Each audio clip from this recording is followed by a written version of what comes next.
Hello everyone and welcome back to the Horror Hut. Before you drift off, it would be a nice idea if you could leave a comment to let me know where you are listening from. Please don't forget to give the video a like and subscribe to the channel. Right, let's get comfy and relaxed, and let's begin. Story 1, Expired Aisles, Haunting Late Night Customers. The first night I worked at the gas station, I thought it would be easy. The station sat on a forgotten stretch of highway, miles from the nearest town. A flickering neon sign buzzed overhead, its pale red glow painting the cracked concrete in uneven patches. The smell of stale coffee mingled with the faint hint of gasoline, a scent that clung to my clothes like a second skin. The night was colder than I expected for early spring, the kind of cold that seeps into your bones and won't leave you alone. I flipped the sign to open and settle behind the counter, rubbing my hands together to chase the chill. The fluorescent lights overhead hummed lazily, casting long, tired shadows across the aisles lined with snacks and drinks. Most of the products were past their prime, the dates on the chips and sodas were faded, some barely legible, others downright expired. I figured nobody came this far out to care much. It wasn't my place to question the inventory. My fingers traced the rough edge of a candy bar wrapper as I scanned the shelves. I liked that roughness, the small imperfections that made things feel real. The night was slow. Too slow. I kept glancing at the clock, willing time to move faster, but the hands barely budged. The first customer arrived just after midnight, a man wearing a heavy coat and a baseball cap pulled low over his eyes. He moved with a strange stiffness, like someone who hadn't quite gotten used to their own body. When he reached the counter, he set down a bag of chips and a soda. I checked the dates out of habit. Both were weeks past expiration. "Is this stuff okay?" I asked, trying to sound casual. He looked up, eyes darting around like he wasn't sure where he was. "Yeah, sure," he mumbled, voice dry and uneven. I hesitated but rang him up. The man paid without a word and shuffled out into the night, leaving behind a faint scent of cigarette smoke and something metallic I couldn't place. I shrugged and went back to the register. Nothing about the interaction felt right, but I chalked it up to the late hour and my own nerves. A few hours later, the strangest thing happened. A young woman came in, wearing jogging clothes and a tired smile. She grabbed a bottle of vitamin water, expired by a few days, and a granola bar that looked like it had been on the shelf since last year. I almost said something, but her eyes were too bright, too focused. She didn't seem to notice the dates. "Long night?" she asked as I rang her up. "Feels like it," I said, forcing a smile. "You?" "Yeah. Just trying to keep going, you know?"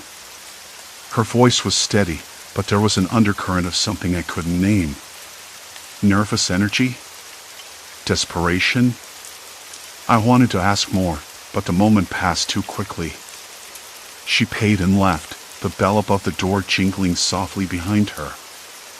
I caught my reflection in the glass of the display case, a pale face framed by messy hair, eyes a little too wide. I tasted the sour aftertaste of worry creeping in. Maybe I was just tired. By 3 a.m., the station felt like it was closing in on me. The hum of the fluorescent lights was relentless. Outside, a dog barked somewhere in the distance, sharp and lonely. The air smelled colder, sharper, as if the night itself was holding its breath. I wiped down the counter, my hands trembling slightly, though I couldn't tell if it was the cold or something else. The granola bar I'd grabbed earlier sat on the edge of the counter, its wrapper crinkling faintly. I picked it up and inspected the date. 6 months passed. I tore it open anyway. The taste was bitter, stale. Worse, it left a strange dryness in my mouth, a tightness that spread slowly down my throat. I swallowed hard. Nothing happened at first. But then a dull ache bloomed behind my eyes, spreading warmth through my temples. I blinked, trying to clear the fog that was settling in. The phone behind the counter rang, sharp and sudden. I jumped, heart knocking against my ribs. The old rotary phone sat on a shelf, mostly untouched. I hesitated, then picked up. Hello? Static. Silence. Hello? I said again, voice shakier than I wanted. Click. The line went dead. I stared at the receiver, my pulse thrumming in my ears.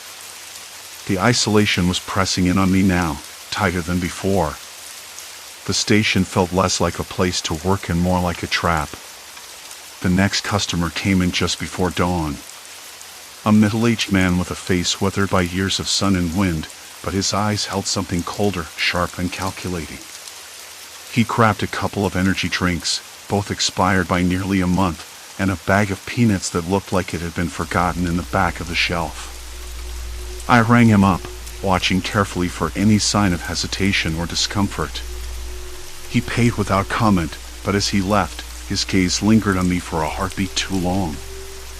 I swallowed hard, suddenly aware of the dryness in my mouth again. Something wasn't right. I wiped my palms on my jeans, feeling the faint tremble return. The morning light crept through the grimy windows, washing the station in pale gray. I was exhausted, but the strange taste in my mouth wouldn't go away. I tried to brush it off, telling myself it was just the cheap snacks, the lonely hours, the cold. But deep down, I knew I was already caught in something I didn't understand. Something I couldn't stop. The morning dragged in slow and heavy, the sky a dull wash of gray spilling through stained glass panes. I was still shaking off the last customer's gaze when the phone on the counter buzzed sharply. It was Tina, my supervisor, her voice clipped and rushed, unlike usual. Hey, you okay? Heard from the day crew anything weird? No, I replied, voice rough. Just the usual slow night. Though I hesitated. Some of the expired snacks are. I don't know. Customers seem off after buying them. There was a pause, then a sigh. We've been meaning to clear that stock out. Supply truck's late, and the boss's orders are to sell it first. I know it's not great, but management's tight right now. I rub my temples, the dull throb intensifying. I think it's more than that. Some of the guys coming through look sick. Like, really sick. You're imagining things, she said quickly, but there was worry under her tone. Get some rest after your shift. You sound like you're running on empty. I hung up and leaned back, the plastic chair creaking under me. Rest. Right. Easier said than done when my stomach churned and my head buzzed faintly, a low, relentless hum. I had to find out what was going on. The store was empty except for me and the humming fluorescent lights overhead, one flickering weakly like it might give out any second. I pulled on a pair of gloves and headed toward the back storage room. The air was colder back there, damp and heavy with the scent of cardboard and stale air. The shelves sagged under the weight of crates, most of them unlabeled. I fished around until I found the boxes marked with dates several months past their sell-by. I pulled one down and peeled back the flaps. Inside, rows of soda cans and snack bags, dusty and forgotten. I grabbed a can, wiped it clean with my sleeve.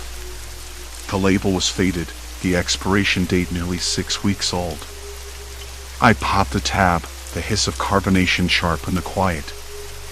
I took a sip. Bitter. Chemical. My stomach twisted. I set the can down and rifled through the snacks.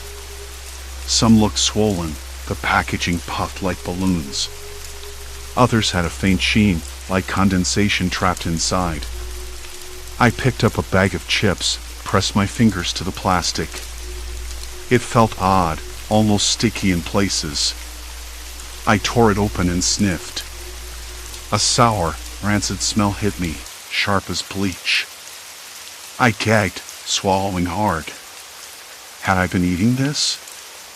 Was this what was making me feel like this gnawing sickness I couldn't shake? I thought back. The energy drinks last night. The peanuts. The granola bars I grabbed for a quick bite. Every one of them from the same tainted stock. I sat cross-legged on the cold concrete floor, the roughness biting through my jeans. My hands trembled as I pulled out my phone and started jotting down the names, the expiration dates, the times I'd sold each item. Maybe if I could track patterns, connect dots. A noise from the front startled me, a soft shuffle, the bell above the door jingling faintly. I swallowed the lump rising in my throat and straightened up. A woman stood there, her clothes rumpled, eyes darting nervously over the aisles. She looked tired, like she'd been driving for hours. "Morning," I said, forcing a smile. "Can I help you find something?" She nodded but didn't speak. Her gaze flickered back toward the snacks and drinks. I felt that familiar unease prickling again. Something wasn't right. "I wouldn't recommend those," I blurted, nodding toward the shelf of expired goods. "They're past their date. Might upset your stomach." Her eyes locked on mine, sharp and unreadable. "I know," she said quietly. "But sometimes you don't have a choice." I frowned. "What do you mean?" She shifted her weight, glancing toward the door as if expecting someone. "You ever been stuck somewhere with nothing fresh? Nothing real? Sometimes you grab what you can." Her voice was low, almost a whisper. The air between us thickened. I caught a faint metallic tang again, that same taste on my tongue, and I wondered if she felt it too. She moved quickly then, dropping a handful of crumpled bills on the counter and grabbing a couple of cans from the expired shelf. The moment she stepped outside, the door shut with a hollow thud. I stared at the cash, then at the cans. My chest tightened. What was going on out there? Who were these people? Strangers who seemed caught in some invisible trap, forced to take what poison I was selling because they had no other option. I went back to the storage room, heart pounding. There had to be a reason behind this, some logic buried beneath the creeping dread. I pulled out my phone again, fingers shaking, and started searching for anything about the supplier, recalls, reports, anything that could explain why all this expired junk was still on the shelves and why people kept buying it. The screen lit up with a notification, an email from the company's distribution center. I hesitated, then opened it. Urgent, product recall effective immediately. All shipments from batch #47C to be removed and returned. Potential contamination detected. Please quarantine affected stock. My breath caught. That matched the batch numbers on the boxes in the storage room. I scrolled down for more details but found only vague references to health risks and ongoing investigation. No specifics. No explanations. I sank against the wall, the cold plaster pressing through my shirt. The room felt smaller, the shadows longer. I thought about the customers, how they looked after buying the expired snacks. The middle-aged man, cold and calculating. The woman, worn and desperate. And then me. The sickness spreading through my body, subtle but insistent, like a slow poison. I had to tell someone, but who? Tina didn't seem to believe me. Management was tight-lipped. The isolation was suffocating. The bell jingled again. My pulse quickened. I looked up. A young man stood in the doorway, face pale and sweat beading on his forehead. His eyes darted wildly, as if chased by shadows only he could see. He clutched a bag of chips, the puff kind, swollen and sticky. "Are you okay?" I asked, voice low. He swallowed hard, voice trembling. I don't feel right. Ever since I ate this. He lifted the bag, fingers shaking. My stomach's been burning. I can't stop shaking. I nodded slowly, the pieces falling into place like a puzzle I didn't want to solve. It wasn't random. It was systematic. People buying these products, getting sick, and no one doing anything about it. The store felt colder now, the flickering light above casting eerie shadows. Outside, the wind picked up, rattling the old sign. I glanced back at the storage room. And me, trapped in the middle, already slipping under the weight of something I couldn't fight. The creeping sickness wasn't just in the snacks. It was in the silence, the neglect, the slow unraveling of everything around me. I had to figure this out before it was too late. The young man's words echoed in my head as I stood behind the counter, the bag of swollen chips crumpled in my hand. His face, pale and taut with panic, pressed itself into my memory. I could still hear the faint tremor in his voice, the ragged breath between his sentences. The flickering light overhead buzzed annoyingly, casting sharp, twitching shadows on the stained linoleum floor. The store felt impossibly cold, like the chill had seeped into my bones. I glanced toward the storage room again. The door was slightly ajar, the darkness beyond swallowing the muted glow from the sales floor. That's where it all started. I remembered the expired snacks, the half-empty bottles, the discarded boxes shoved haphazardly in corners. Tina had brushed off my concerns earlier, but now I doubted her indifference was ignorance. There was something else going on, something calculated. I had to find out. The bell above the door jingled, a sharp, brittle sound that snapped me out of my thoughts. I looked up. A woman in her mid-50s shuffled in, clutching a faded leather purse. Her face was drawn, eyes sunken, but her movements were deliberate. She made a beeline for the drink fridge, pulling out a bottle of soda with a label so faded it was barely legible. I caught the date, 2 months past expiration. I hesitated. "Ma'am, that's expired. It's not safe." She turned to me, her eyes flat but tired. "I know. I'm not really feeling myself, but I needed something. Her voice cracked, trailing off. She looked down at the bottle, then back up with a faint, desperate smile. "I guess I don't have much choice." The words hit me like a cold slap. I wanted to say something, to stop her, but I didn't. Because I understood. The isolation, the exhaustion, the creeping sickness, it wasn't just me. It was everywhere, infecting this place.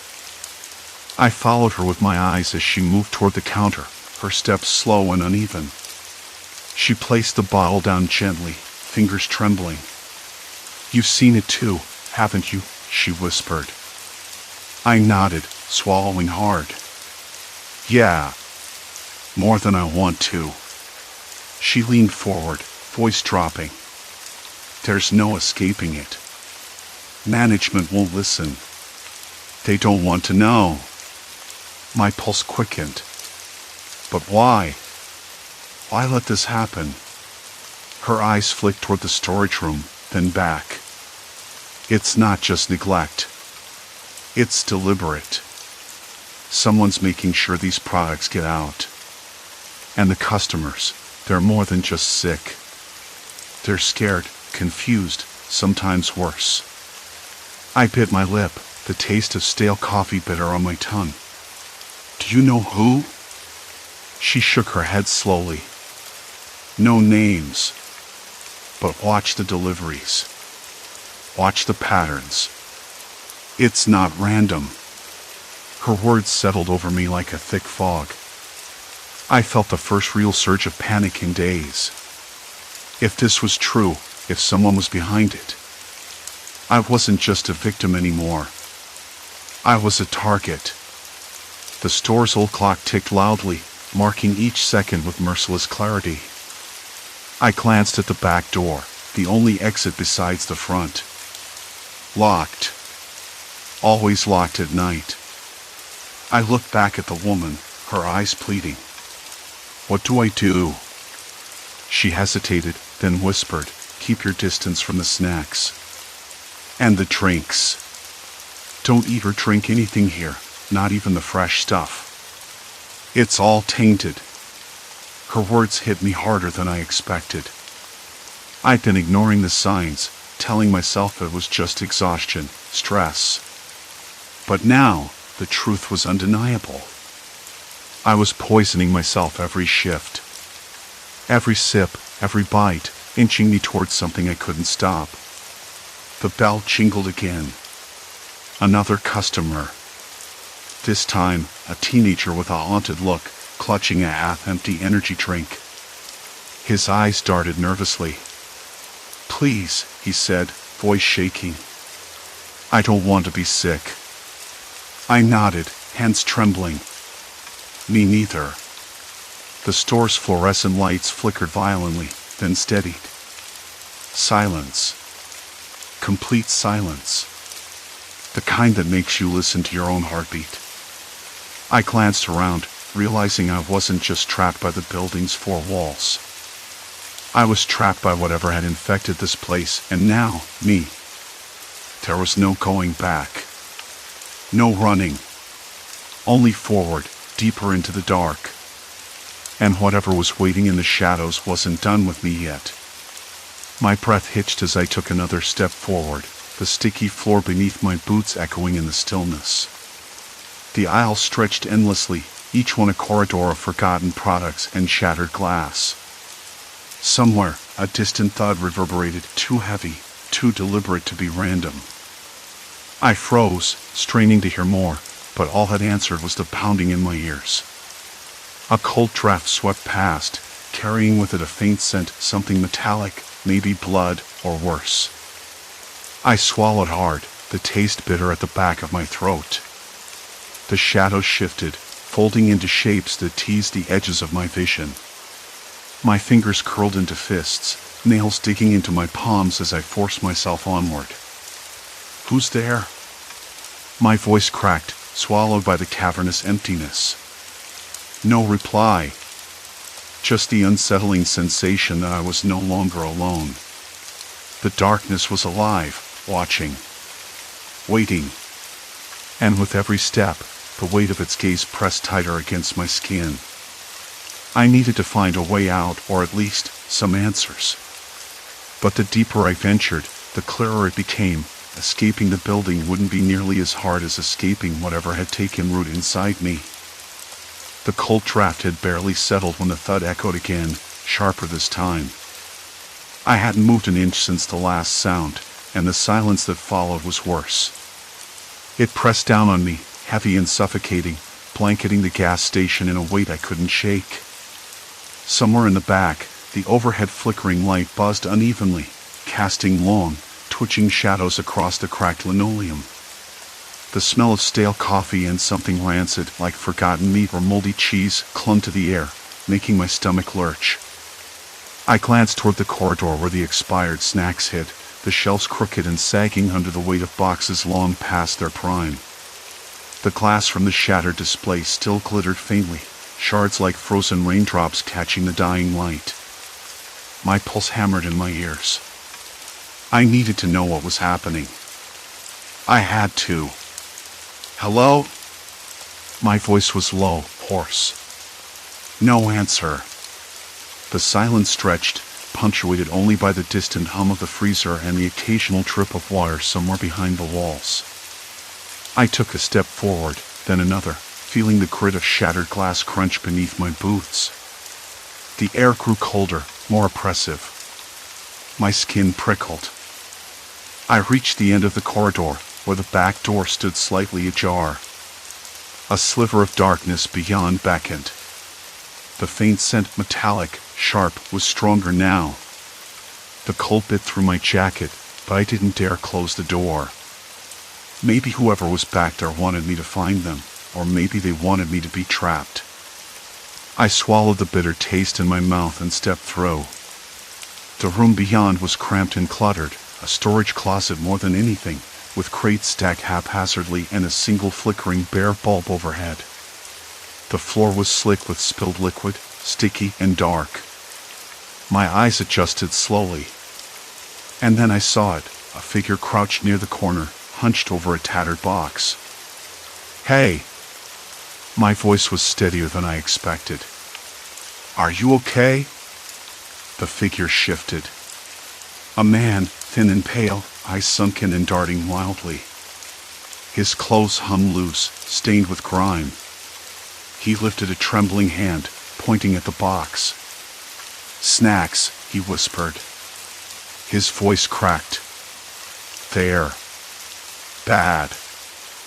I frowned, stepping closer.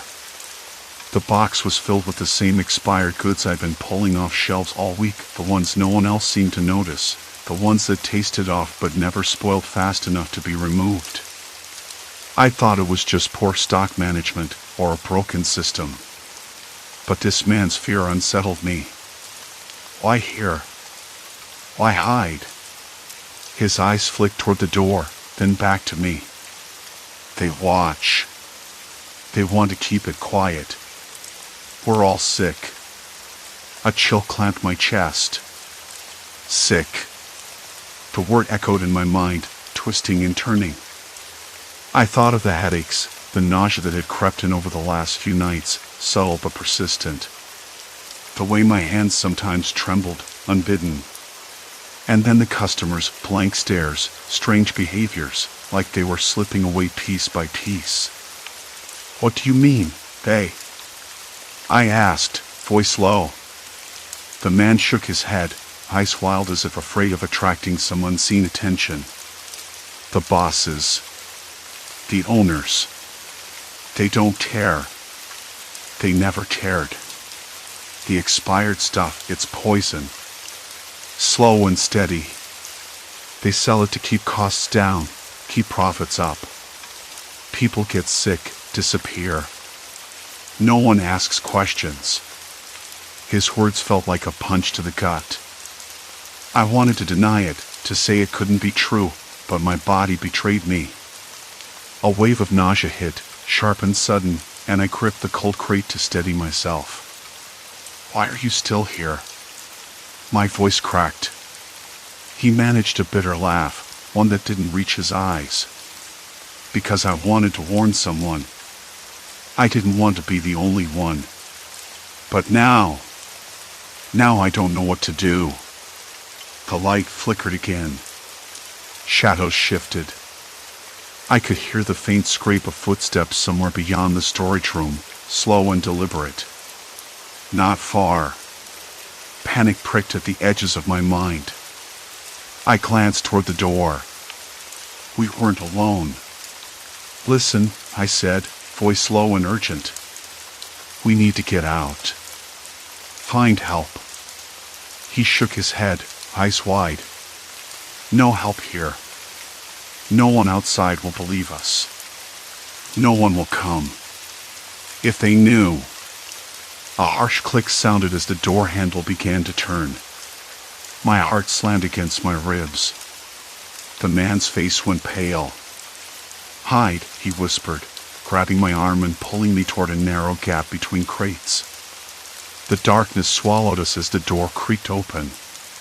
The figure in the doorway was tall, broad-shouldered, wearing a dull uniform smeared with grease. His face was grim, ice cold. He scanned the room, slow and methodical, lips pressed into a tight line. I held my breath, every muscle tensed. The metallic smell was stronger now, more than just blood or rust, something sharper, almost chemical. It burned the back of my throat. The man in the uniform stepped inside, eyes flicking to the crates, then to the box of expired snacks. He muttered something under his breath, words I couldn't catch, but the threat in his tone was unmistakable. "Looking for something?" I whispered, barely audible. My companion swallowed hard. "They don't want anyone talking. Not about the poison. Not about the sickness." The man in uniform moved closer, slow but certain. His boots echoed on the floor, a steady drumbeat of menace.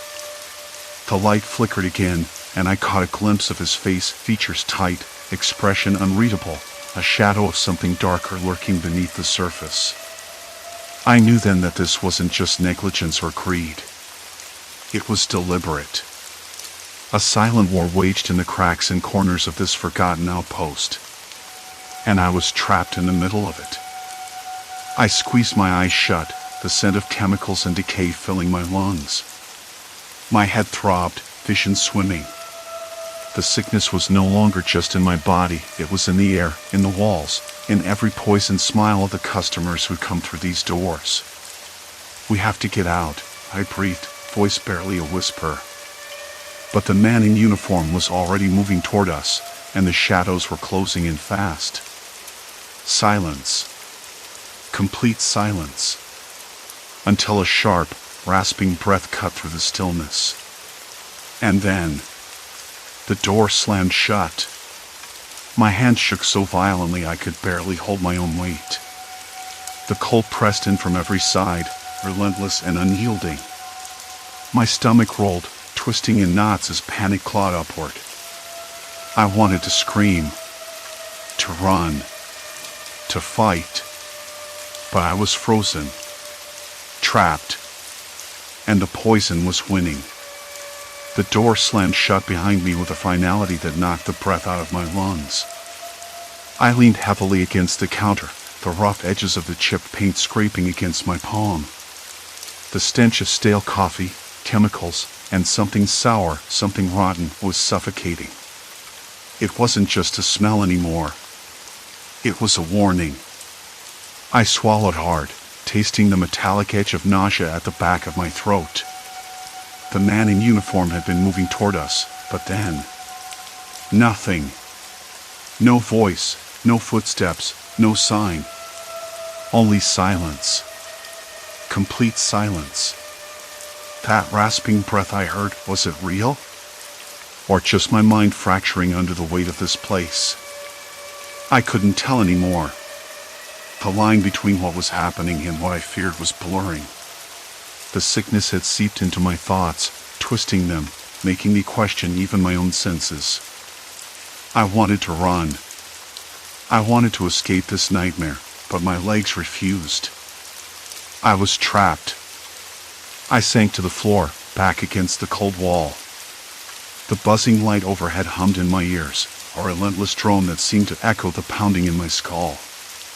My hands shook violently, fingers curling into fists as if trying to hold myself together. I thought about the expired snacks stacked on the shelves.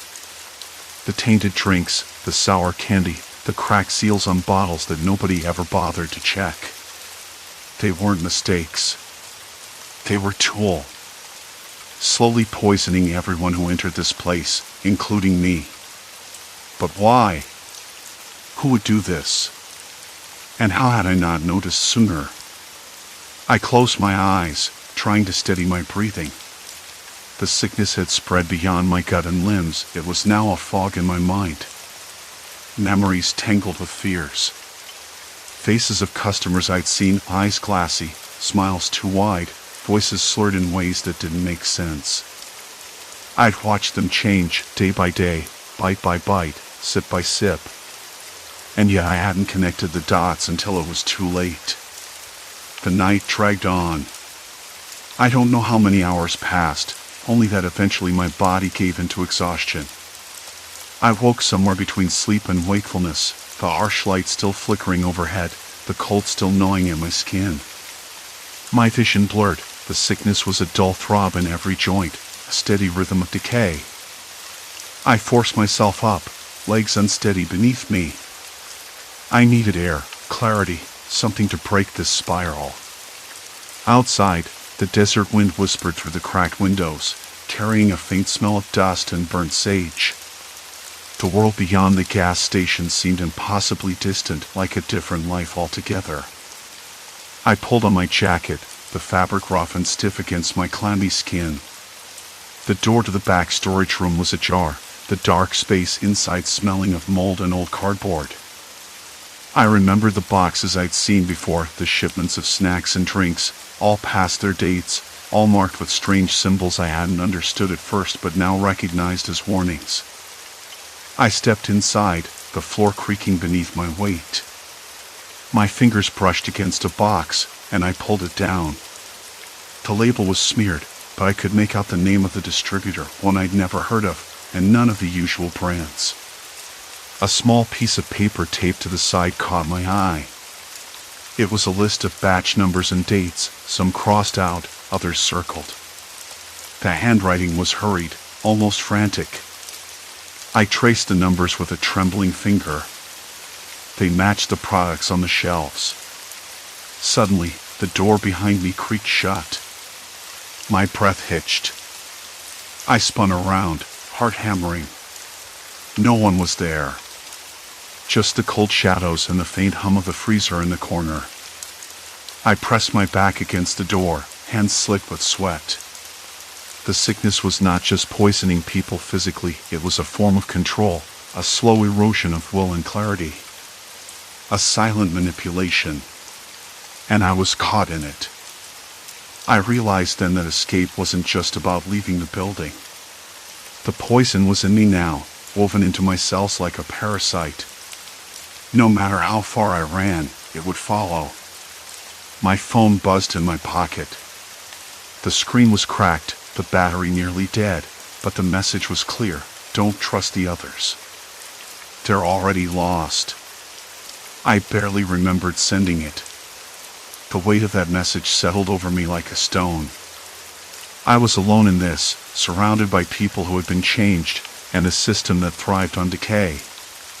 The first light of dawn crept through the grimy windows, pale and weak. I slumped against the counter, the rough surface digging into my skin, and let out a long, ragged breath. My body ached, my mind spun, but somewhere deep inside, a tiny ember of resolve flickered. I couldn't let this place win. I made a decision: I would document everything. The expired products, the strange shipments, the twisted behavior of the customers, the sickness spreading like a slow poison. Someone had to know. Someone had to stop it. I pulled a notebook from under the counter, its pages yellowed and stained. With hands still trembling, I began to write every detail, every observation, every fear. The words spilled out in a messy scrawl, but they were real. They were proof. Hours passed. The sun climbed higher, turning the dusty windows into sheets of harsh light. I heard the distant noise of a car engine, maybe a traveler stopping for gas, unaware of the danger lurking in the shadows. I debated whether to warn them or to hide. The sickness whispered doubt, but I forced my legs to move toward the door. Outside, the air was sharp and clear, a stark contrast to the stale, poisoned atmosphere inside. I took a deep breath, tasting the dry heat and the faint scent of sage again. It was a small comfort. I looked back once. The gas station stood silent, its flickering lights like dying stars against the morning sky. I didn't know what would happen next. If I would recover, or if the poison would continue its slow march through my veins. But I knew I wasn't the same person who had started this shift. I was changed. The sickness had taken something from me, but it had also given me something else, a clarity born of struggle, a fierce need to fight back against the creeping darkness. I started walking down the cracked pavement, the notebook clutched tightly in my hand. And for the first time in a long while, I felt the faintest flicker of hope. Story 2, Relentless Rig, Haunting Highway Pursuit. The highway stretched ahead like a ribbon of gray tar, slick with the faintest sheen of morning dew, fading into a horizon that blurred under a low, overcast sky. At first, I noticed the rig in the rearview mirror purely by accident. A flash of chipped red paint, the dull gleam of rusted metal, a truck that didn't quite belong on this stretch of interstate. It had pulled up behind me just past the last rest stop, a rusty Kenworth or something old like that, its grill dented and crusted with grime. The driver's face was impossible to see in the shadow of the truck's cab, but something about the way it followed so closely, so patiently, made the hairs on my neck prickle. I glanced down at the speedometer. I wasn't speeding, barely pushing 65. The truck kept pace, unwavering. I tried to shake it off. Probably just another long-haul driver, maybe bored or on a tight schedule. Still, I flicked the turn signal and shifted into the next lane over to let it pass. The truck didn't move. It stayed behind me, dead center in my mirror. I blinked, rubbed my eyes, and focused on the cracked leather of the steering wheel, the way the road shadows played across my windshield. When I looked back, the rig hadn't budged. I pulled onto the shoulder at the next exit, heart thudding a slow, uneven beat. The truck slowed a little but didn't pass. The driver stayed inside, motionless, silhouette perfectly still against the dim light.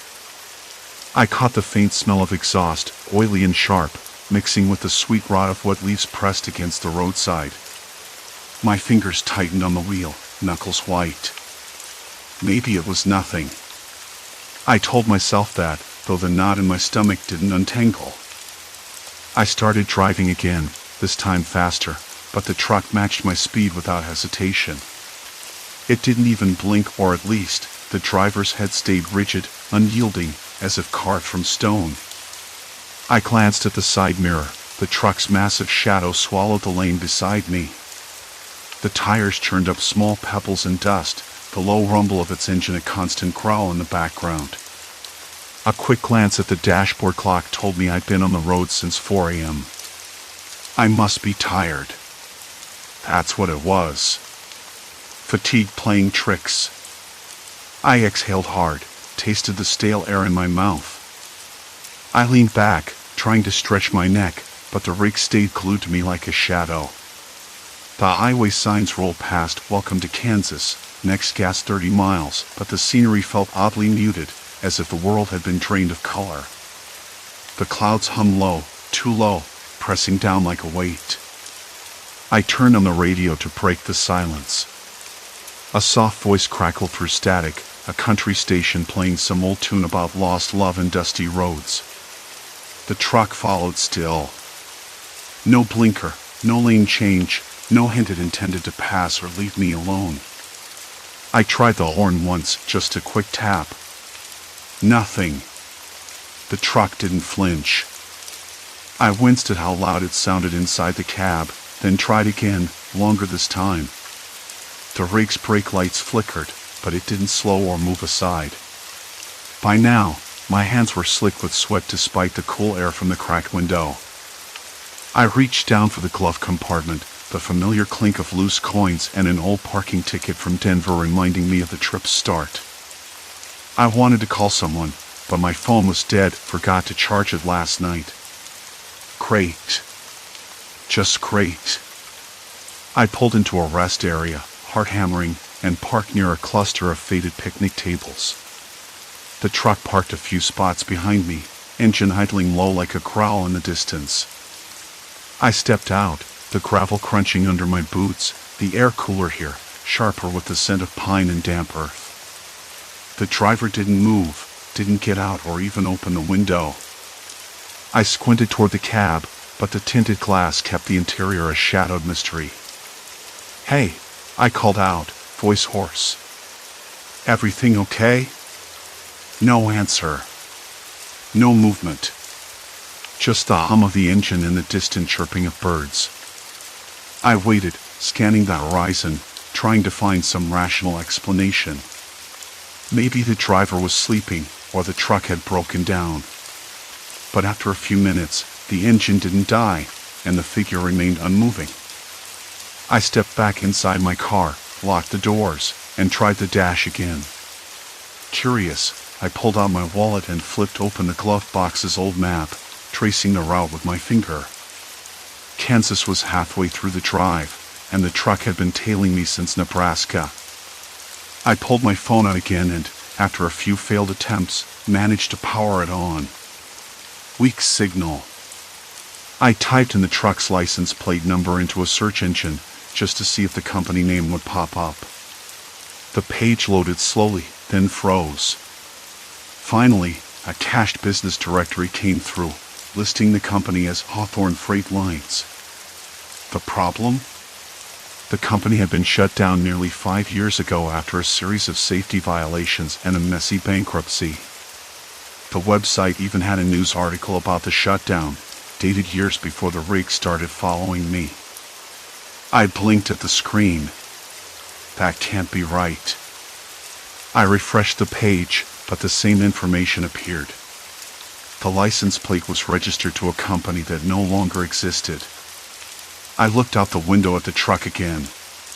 The paint was chipped, the rust seemed almost too consistent, like it had been there forever. The driver still sat perfectly still, staring straight ahead. A sudden gust of wind rattled the windows, carrying with it the faint smell of something metallic, oil, maybe? I swallowed hard, the taste bitter in my mouth. My hands trembled, though I tried to steady them. I told myself I was imagining things. Old truck, old company, tired mind. Still, I couldn't shake the feeling that something was off. Something about this wasn't just a coincidence.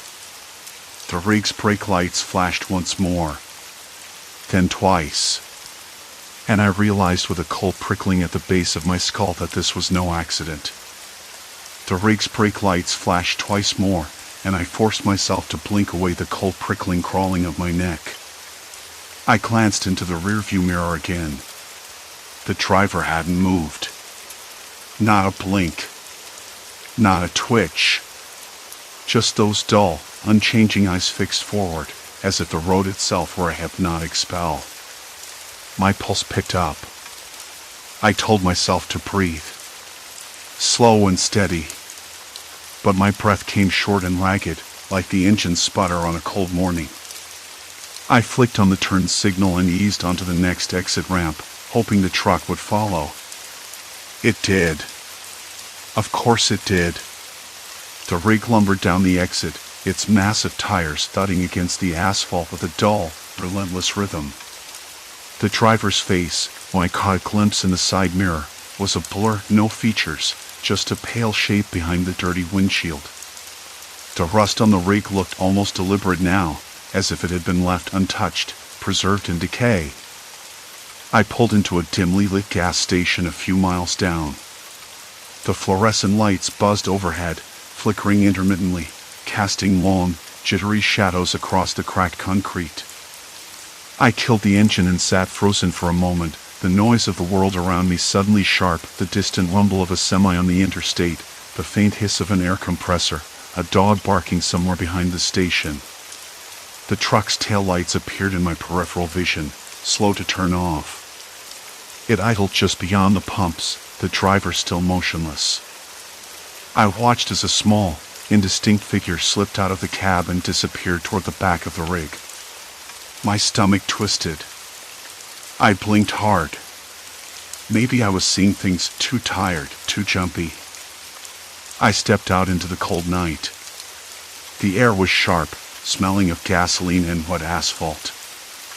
I wrapped my jacket tighter around me and tried to steady my hands. The silence between the truck and me stretched, heavy and thick, like the moment before a storm breaks. I called out, voice low but steady. "Hey! Everything okay?"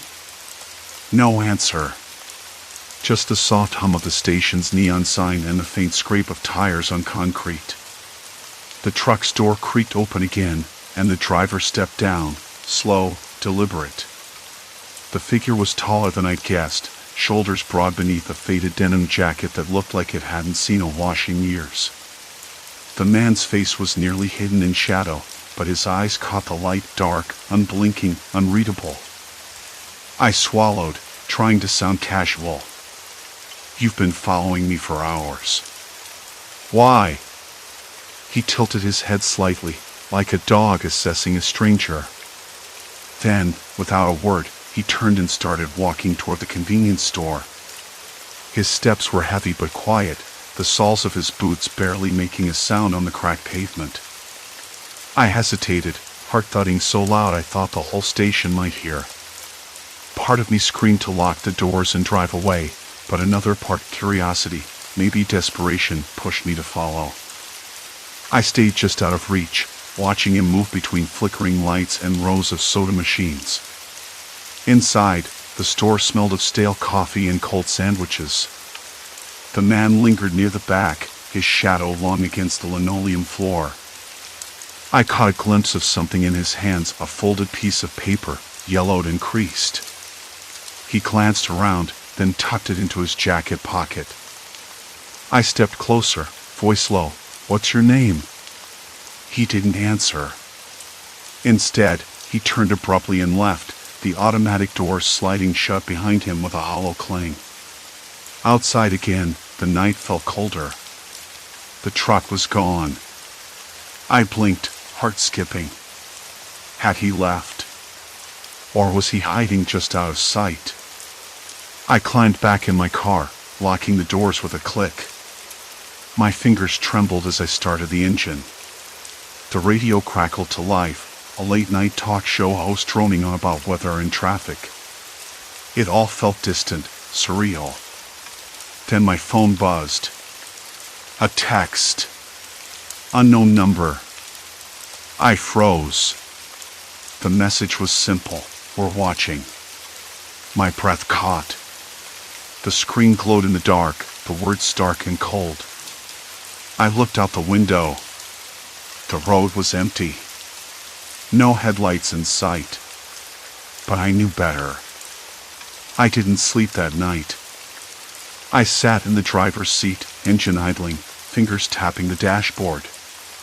The memory of the faded license plate haunted me, that company gone for years, like a ghost from the past. And now, this man, this silent watcher, trailing me across states without a single word or blink. Was it coincidence? Or something planned? Morning crept in with a gray, overcast sky and a drizzle that slicked the highway. I pushed the wipers and forced my eyes open, exhaustion pulling at every inch of me. My phone buzzed again, another text. "Why are you running?" I swallowed hard, the taste bitter and metallic as before. I'd been running for days, really. From what? I wasn't sure anymore. But now, I wasn't the only one moving. The game had changed. I knew I couldn't keep driving without answers. So I did the one thing I never thought I would. I called my sister. Her voice was warm, a tether to the normal world. "You sound off," she said immediately. "Where are you?" I hesitated, then told her. The truck, the texts, the company that shouldn't exist anymore. Her silence on the other end was sharp. "Maybe you're overthinking it," she said finally. "Old roads, old trucks, they can mess with your head." "I thought so too," I answered, "but that rig. It's like it knows me." "Look," she said softly, "just don't be alone tonight, okay? Promise me." I promised. Even though I wasn't sure what exactly I was promising to. The day dragged on, the rain turning heavier, blurring the world outside like a watercolor painting left out in the damp. Every reflective surface seemed to catch my eye, the cracked windshield, the puddles that shimmered with headlights that weren't mine, the mirrors that caught the fleeting image of something behind me. I pulled into a small diner just off the highway, the kind with peeling vinyl booths and a jukebox humming in the corner. The smell of frying bacon and coffee was a brief comfort, grounding me to something real. I ordered a black coffee and a slice of cherry pie, the sweetness a sharp contrast to the cold gnawing in my gut. As I sat there, I couldn't stop scanning the parking lot. No sign of a rig. No shadow lurking near the windows. Maybe I was safe, at least for now. Then the waitress slid over a folded newspaper, her eyes flickering with something unreadable. "Found this at the pump," she said quietly. "Thought you might want it." I unfolded the paper. The headline caught my breath. Disappearance of trucking company owner still unsolved after 5 years. The article was yellowed, edges curled. I looked up. The waitress was gone. Outside, the rain had stopped. The highway lay slick and shining under a clearing sky. And in the distance, the rusty rig appeared again, crawling toward me like a slow, inevitable storm. I didn't know what I was up against, but I knew one thing for sure. This wasn't over. Not by a long shot. I sat there with the folded newspaper in my hands, the thin paper crinkling beneath my fingers, smelling faintly of grease and old coffee. The headline stared back at me, bold and insistent: disappearance of trucking company owner still unsolved after 5 years. I reread it, trying to soak in the quiet weight of the words. 5 years. The company named in the article was the same one registered to the rusty rig that had been tailing me for hours. The rig I thought I'd lost back at the diner. But no, when I glanced up the grimy window, it was there, idling at the far edge of the lot, headlights off but unmistakably watching. I could taste the metallic tang of fear, or was it just stale coffee? My hands trembled, but I forced myself to fold the paper neatly and set it beside me on the table. The waitress had already disappeared, swallowed by the dim light of the kitchen, leaving me alone with the crackling hum of the jukebox and the low murmur of a late-night talk show playing on the diner's ancient TV. I wanted to believe it was all a coincidence. That the truck in the article somehow didn't mean what I feared. I wanted to think I was imagining things. But the facts were stubborn. The truck's license plate was registered to a company that hadn't been in business for years. The owner, according to the article, vanished without a trace. And yet, the rig sat there like a specter, refusing to blink, refusing to move on. I drained my coffee, feeling the bitter warmth settle in my stomach, and forced myself to stand. I needed air, a moment to think without the stale smell of bacon and syrup pressing in. Outside, the night was cool, too cool for a summer evening, the kind of chill that made my skin prick and the hairs along my neck stand on end. The rig's engine crawled low as it pulled forward, merging onto the highway with a slow, deliberate crawl. I watched it through the diner window, its cab illuminated by the dashboard lights, the driver's face obscured in shadow. I caught a glimpse of eyes unblinking, fixed. There was no hesitation, no flicker of emotion. Just that relentless stare. I slipped back inside and grabbed my phone, fingers fumbling to unlock it. No signal. Not even a bar. The diner was perched in a dead zone, a forgotten stretch of road where cell towers gave up and left you to your own devices. A flush of panic rose, but I shoved it down. Panic wasn't going to help. Clear thinking was my only chance. I paid quickly, leaving a tip on the table, and stepped out into the night. The air was thick with the scent of gasoline and wet asphalt. The diner's neon sign buzzed overhead, its pink and blue glow flickering against the parking lot's cracked concrete. The rig was gone, but I knew it was still out there, somewhere ahead or behind, waiting.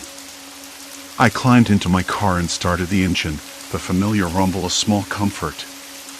The heater kicked in, blowing warm air onto my chilled hands. I pulled back onto the highway, eyes darting to the rearview mirror. Nothing. Then, a flash of red taillights. The rig. Always there. I tapped the steering wheel, trying to will myself calm. It made no sense. Why follow me? Why not pass? Why not blink? I shook my head. It wasn't a game, not some strange coincidence. It was something else. Something purposeful. The road stretched ahead, empty and dark except for the dim glow of distant billboards and the occasional blinking reflector post.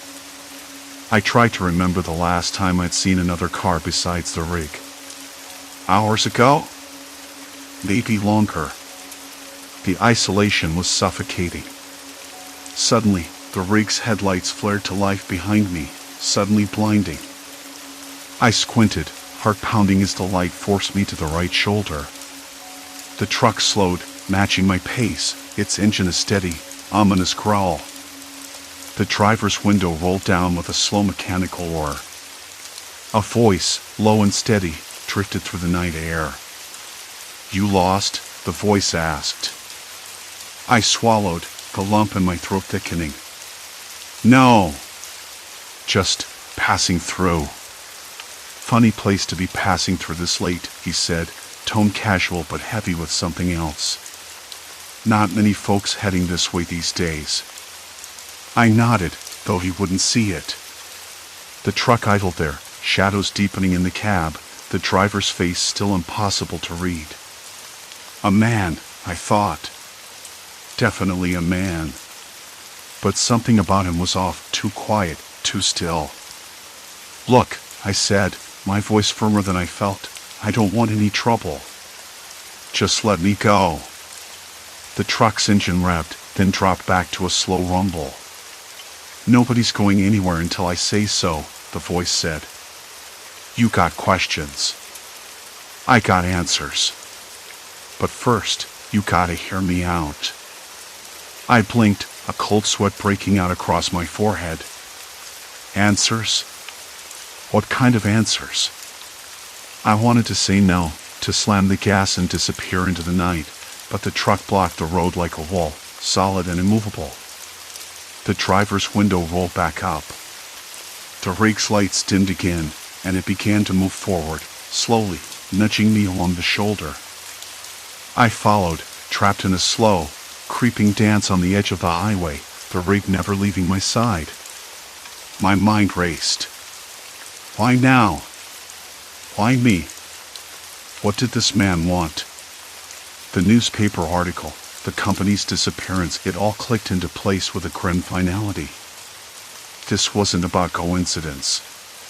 This was about history, secrets buried under years of silence. And now, I was caught in the middle. I glanced at the dashboard clock. Midnight. The witching hour in stories, but this was no ghost tale. This was real.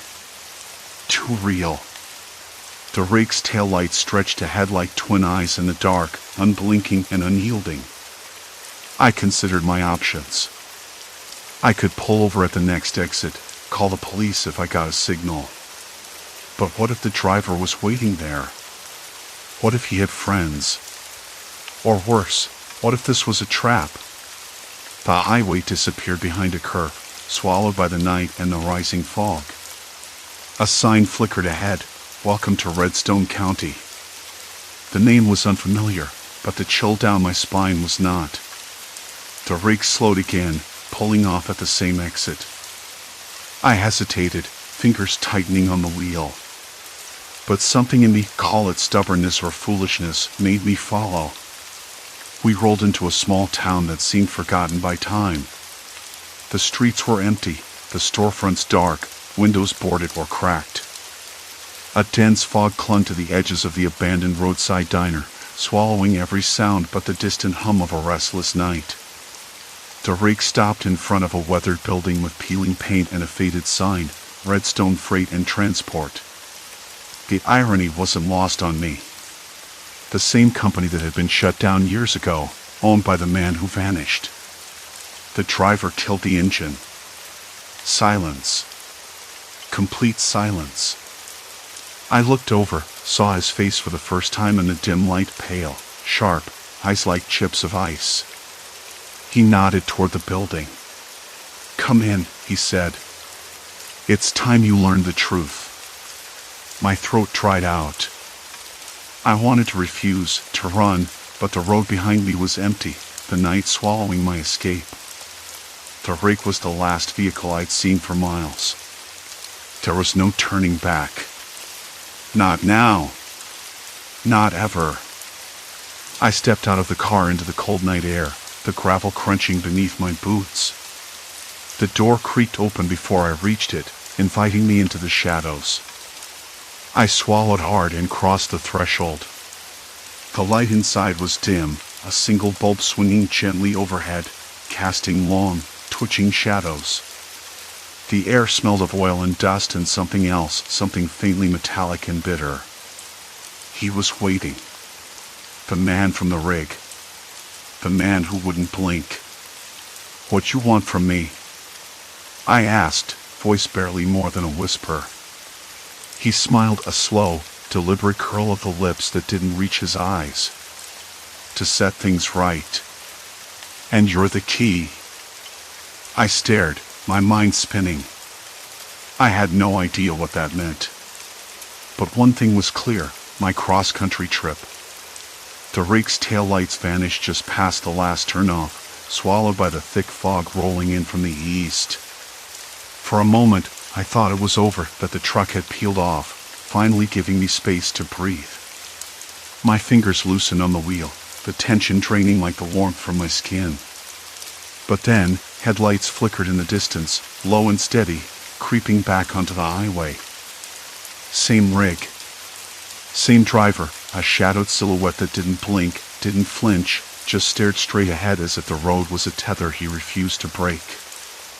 I swallowed hard, the dry taste of fear mixing with the stale coffee clinging to the cup holder. The dark windows of the truck were opaque, like mirrors reflecting only the night, making it impossible to see inside. The license plate number kept spinning in my head, one of those old companies shuttered years ago but somehow still registered. Why? How? The impossibility was gnawing at me. I tapped the brakes lightly, trying to coax a reaction. The rake slowed, matching my speed like a predator pacing a cornered animal.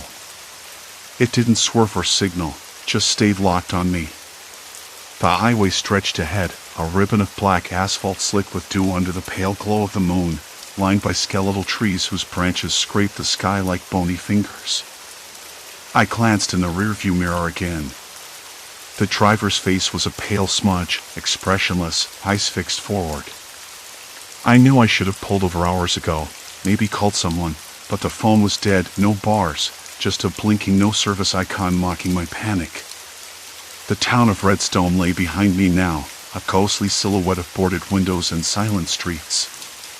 No lights. No movement. Just a distant hum of insects and the occasional bark of a dog somewhere deep in the shadows. I had passed the exit, too afraid to stop. Fear had a funny way of locking your feet and gasping your breath at once. A sudden urge to break the pattern surged through me. I took the next exit, immediately turning onto a narrower road lined with thick pines. The scent of pine needles and damp earth filled the air, cutting through the stale smell of sweat and gasoline inside the car. The rig hesitated at the mouth of the highway but then followed. No blinking. No lane changes. Just a steady thrum of diesel echoing behind me like a heartbeat. I kept driving, pushing the speedometer higher, testing the truck's limits. The road twisted and dropped into a valley where the fog thickened, swallowing the headlights whole. My eyes burned from the strain, my jaw clenched tight enough to taste metal. I could hear my own breathing, uneven and sharp, mingling with the faint rustle of dry leaves brushing the asphalt. Then it happened. The rig pulled up close, too close. The cab's side mirror hovered inches from my passenger window. I caught movement. A hand. Pale fingers resting on the glass. No gesture, no knock. Just the silent presence, a reminder that I was watched. I slammed the brakes. Tires screeched. The car shuddered under me. The truck did the same, then swung wide, cutting across the road and forcing me off to the shoulder. My heart slammed against my ribs, banging so loud I thought the driver must hear it too. I sat frozen. The air outside smelled colder here, thick with moss and decay. The headlights dimmed, then went out altogether. Darkness swallowed the rig and the road. For a moment, I thought the nightmare was over. The engine died. Silence. Complete silence. I fumbled for my phone. Still no signal. The screen glowed weakly in the black, unable to connect to the outside world. The car's interior lights flickered, casting eerie shadows across the dashboard. Then, a voice. Low, calm, unmistakable. Lost? I whipped around, heart in my throat. No one in sight. "Who's there?"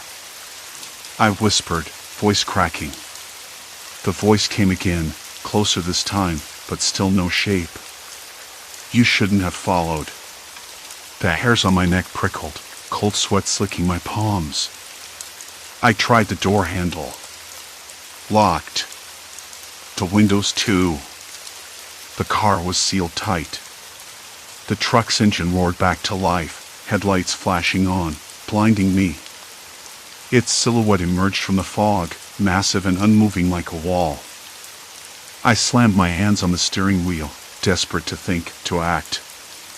My mind raced through every survival story I'd ever heard, every horror movie cliché I swore I'd never fall victim to.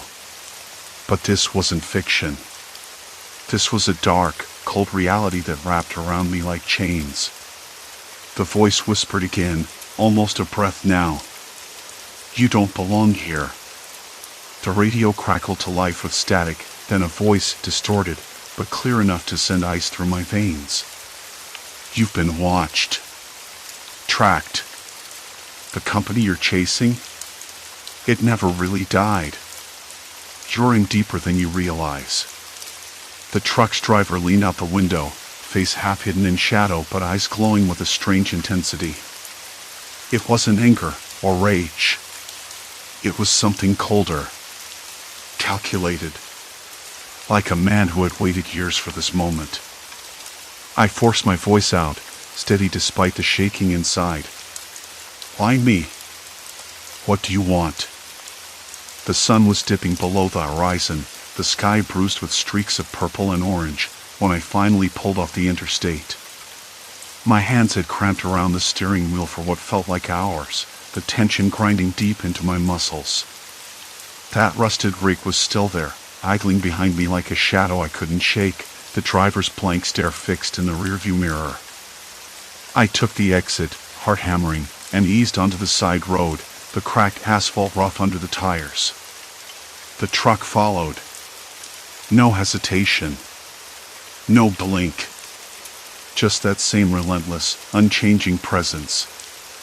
I swallowed hard, a bitter taste rising in my throat. It wasn't just the truck itself anymore. It was the driver. The way he never looked away, never changed lanes, never blinked. Like he was waiting. Watching. Something in me wanted to scream, but the words caught in my throat, swallowed by the quiet hum of the engine and the distant call of a lone crow. I kept driving, slower now, ice flicking between the cracked windshield and the rust-spotted rig behind me. The license plate caught my eye again, paint chipped and faded, the numbers barely legible. I checked it once at a rest stop, out of a mix of dread and curiosity. The company it was registered to had shut down nearly a decade ago. The address was an empty lot now, weeds growing through the cracked concrete and rusting debris. It's impossible, I thought. How could this truck still be out here? And yet, here it was. Following me. The road curved sharply, and I braked, heart slamming against ribs.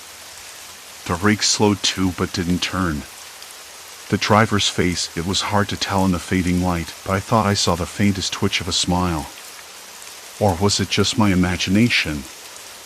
I pulled into the parking lot of a small diner, the neon sign flickering weakly, open 24 hours.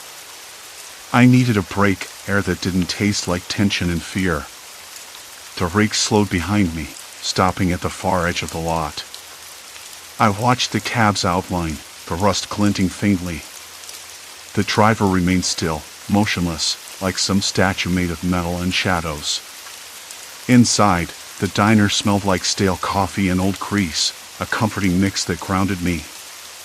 The bell above the door tinkled as I stepped in, and the waitress glanced up, her eyes tired but kind. "Long drive?" she asked, wiping her hands on a stained apron. "Yeah," I said, voice rough. "Trying to shake someone, I guess." She nodded like she understood more than I wanted to say. "You look like you've seen a ghost." I managed a weak laugh. more like a rust bucket that won't quit. She smiled, but it didn't quite reach her eyes. Sometimes the road plays tricks on you. Or people. The words hung in the air longer than I expected. I sat at the counter, ordered a coffee, and let the warmth seep into my hands. Outside, the rig's headlights cut through the darkening sky, unmoving. I felt the weight of hours pressing down, the exhaustion settling deep in my bones. I pulled out my phone, battery low, and typed the company name again. Old news articles popped up, stories about the company shutting down after a series of accidents, drivers disappearing, trucks vanishing or turning up abandoned. Nothing concrete, just rumors and fear. My fingers trembled as I scrolled. Was I chasing ghosts? Or was something else out there, something human but unreadable, waiting behind that cracked windshield? The waitress returned with my coffee. "You're not from around here, are you?" "No," I said. "Just passing through." She leaned closer, voice dropping to a whisper. "If you're looking for answers, try the old mechanic down the road. Name's Frank. He's seen a lot out here." I hesitated, then nodded. "Thanks." Back in the truck, the rig was gone. The space behind me was empty, the night cool and still. I started the engine, a flicker of hope blooming inside. Maybe it was over. Maybe the truck had moved on. The road stretched ahead, dark and open. I drove on, the weight easing just a little. The next morning, I found Frank's garage nestled between two weathered barns, tools scattered on a workbench, smell of oil and metal thick in the air. Frank was a broad-shouldered man with a face like worn leather and eyes that had seen too much. I explained what I'd seen, the truck, the company, the driver who never blinked. Frank nodded slowly. "That rig's been a ghost story around here for years. Old company folded up after a bad string of accidents. Some say the last driver never made it home. Folks say his rig still haunts these roads, tailing anyone who looks too close." I swallowed hard. "But how? It's just a truck." "Maybe," Frank said, wiping his hands on a rag. "Maybe it's the kind of thing that sticks around when there's unfinished business. Or maybe it's just a man who never gave up. People see what they want or need to see." I thought about the driver's unblinking stare, the impossibility of the rig's presence. Maybe Frank was right. Fear had a way of twisting reality, turning shadows into monsters. I thanked him and left, the garage door creaking shut behind me.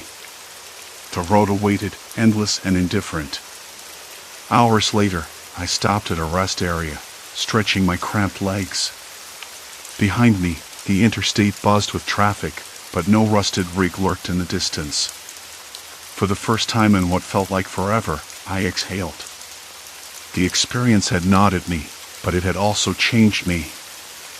I realized how fragile the line was between reality and fear, how easily the mind could turn the ordinary into something sinister. As I settled back into the driver's seat, the sun rising warm and steady, I felt a strange calm. The road was still long, but I wasn't alone anymore, not really. I carried the story with me, the memory of that relentless rig, and the knowledge that sometimes, the scariest things aren't monsters or ghosts, but the parts of ourselves we try to outrun. I turned the key, the engine humming steady under my hands, and drove on. The horizon stretched wide and open, and for the first time in days, I believed I could make it through. Story 3, Price Distortions, Night Shift Reality Warping. The night shift started like any other, quiet and slow, with only the hum of the fluorescent lights buzzing overhead and the faint sound of wind scraping against the peeling paint on the building's exterior. Tonight felt different, though. I couldn't put my finger on it. Maybe it was the way the fluorescent bulb above the register flickered intermittently, or maybe it was the strange silence, no distant cars on the highway, no coyotes yipping somewhere beyond the trees.